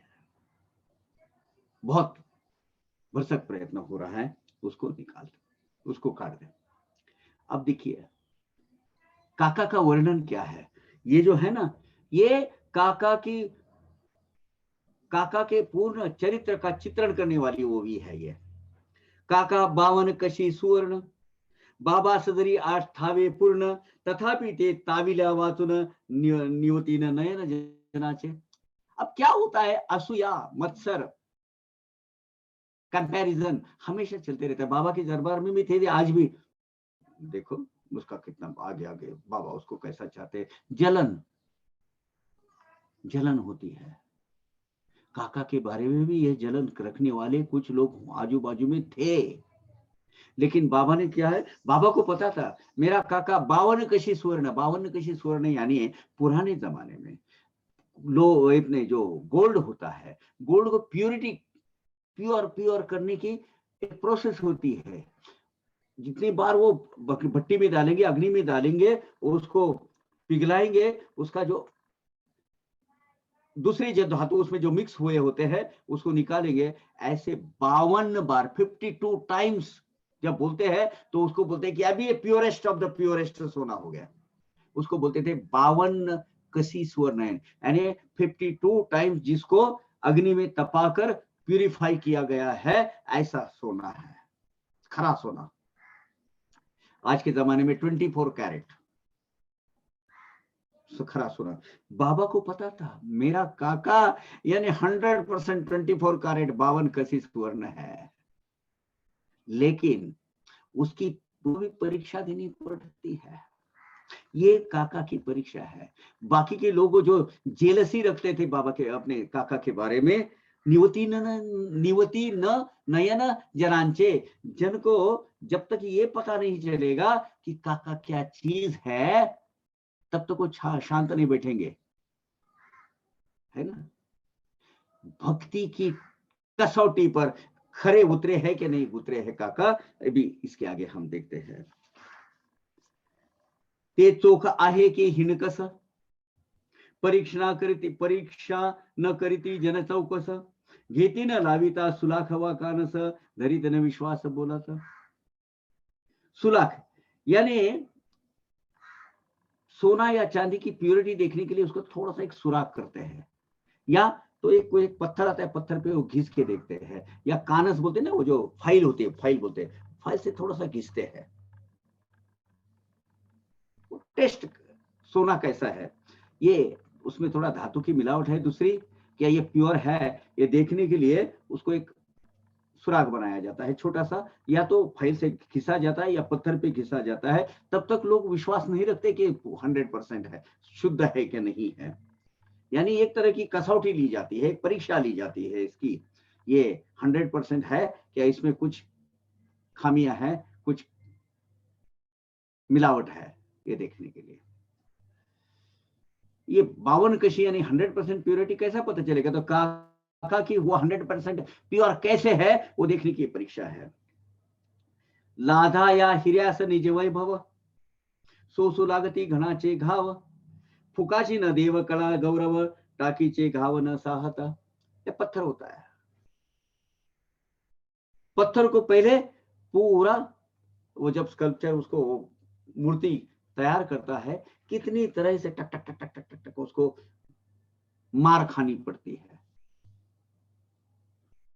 तरह तरह के घाव वार लेने पड़ते हैं, जो कार्विंग करने के वक्त स्कल्पचर उसको जब एक आकार देता है, तब कभी जाके उसको भगवान का स्वरूप मिल जाता है, देव का स्वरूप मिल जाता है। हीरा, अष्ट पहलू हीरा बोलते हैं, चारों मल्टीपल डायमेंशन वाला, चमकता है एकदम होता है, लेकिन उसको अलग तरह के जो डायमेंशन दिए जाते हैं उस वक्त उसको घिसाया जाता है। अब हीरा तो ऐसा घिसता नहीं है, खास ये सूरत वगैरह बड़ौदा वगैरह साइड में देखिए बड़ी बड़ी फैक्ट्रियां है, उसके हिसाब से उसके प्रोसेस से उसको अलग अलग डायमेंशन दिए जाते हैं, अलग अलग पहलू दिए जाते हैं। वो जो पहलू है उसके बाद उसको हीरा हीरा चमकता हुआ चमचमाता हीरा बनाता है, हीरे का स्वरूप प्राप्त होता है। यानी पहले क्या होता है, बहुत सारी अग्नि परीक्षा से उसको जाना पड़ता है, पत्थर को भी बहुत सारे बार सहन करना पड़ते, घाव सहन करने पड़ते, उसके बाद उसको भगवान का स्वरूप। बांधोनी सूत पार की थी।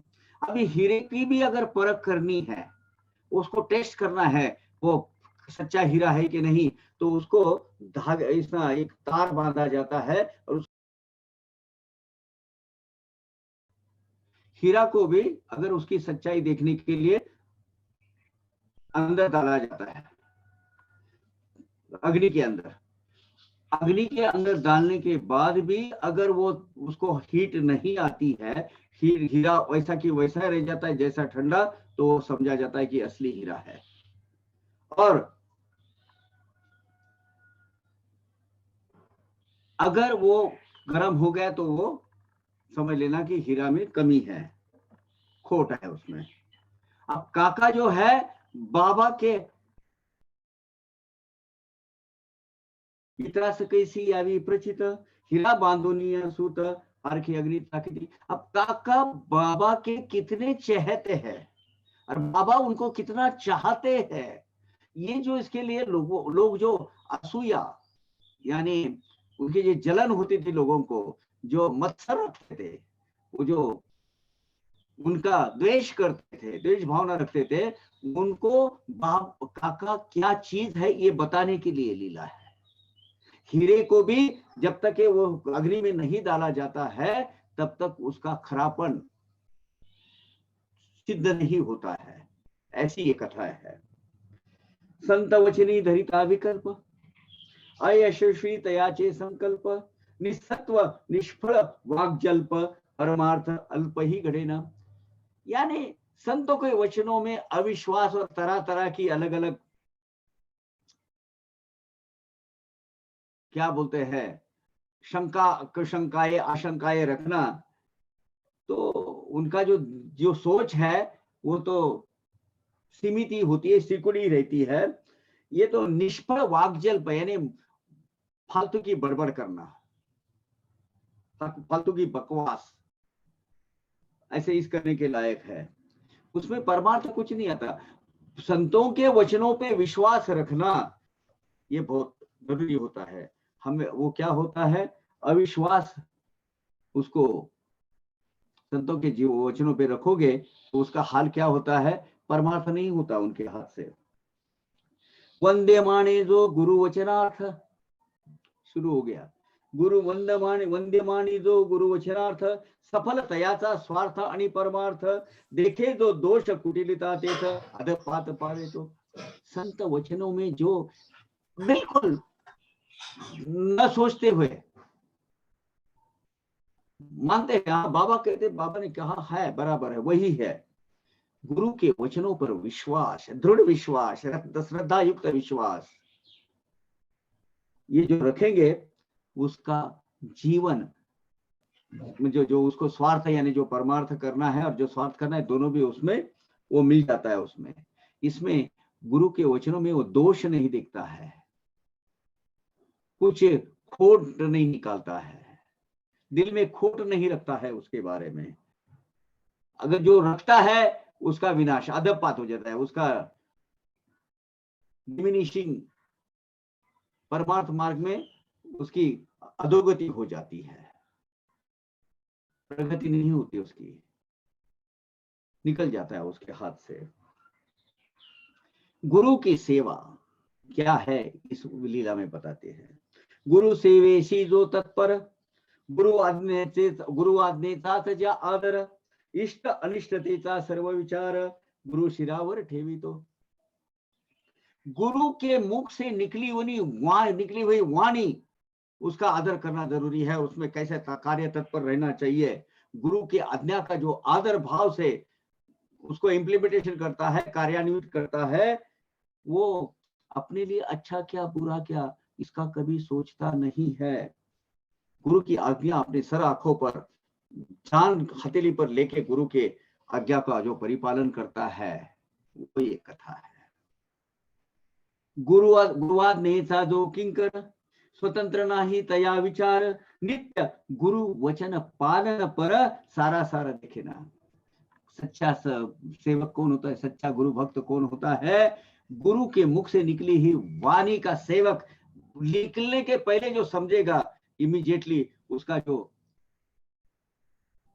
कार्यान्वित हो जाएगा, इमीडिएटली कार्य करने के लिए उसके हिसाब से गुरु ने कहा है वैसा। वो अपना बारे में कभी सोचता नहीं, उसको स्वतंत्र विचार होते नहीं। गुरु ने बोला चलिए बावड़ी में जान दे दिया, जा वो 7वें माले से कूद जा। पहले तो गुरु ऐसा बोलते ही नहीं कभी अभद्र, लेकिन अगर बोलते हैं कूद जा, कूदने को तैयार। खुद का कभी सोचेगा ही नहीं मेरा टांग टूटेगी कि मेरी जान जाएगी कि कुछ नहीं। बाबा ने कहा है टूटना है उतरना है। नित्य गुरु वचन पालन पर, गुरु के वचनों का पालन करने के लिए जो हमेशा हाजिर होता है, वो अपने लिए क्या बुरा है और अपने लिए क्या भला है और अपना इसमें क्या होने वाला है और अपना इसमें क्या होता है भविष्य के उसके परिणामों का विचार कभी भी करता नहीं।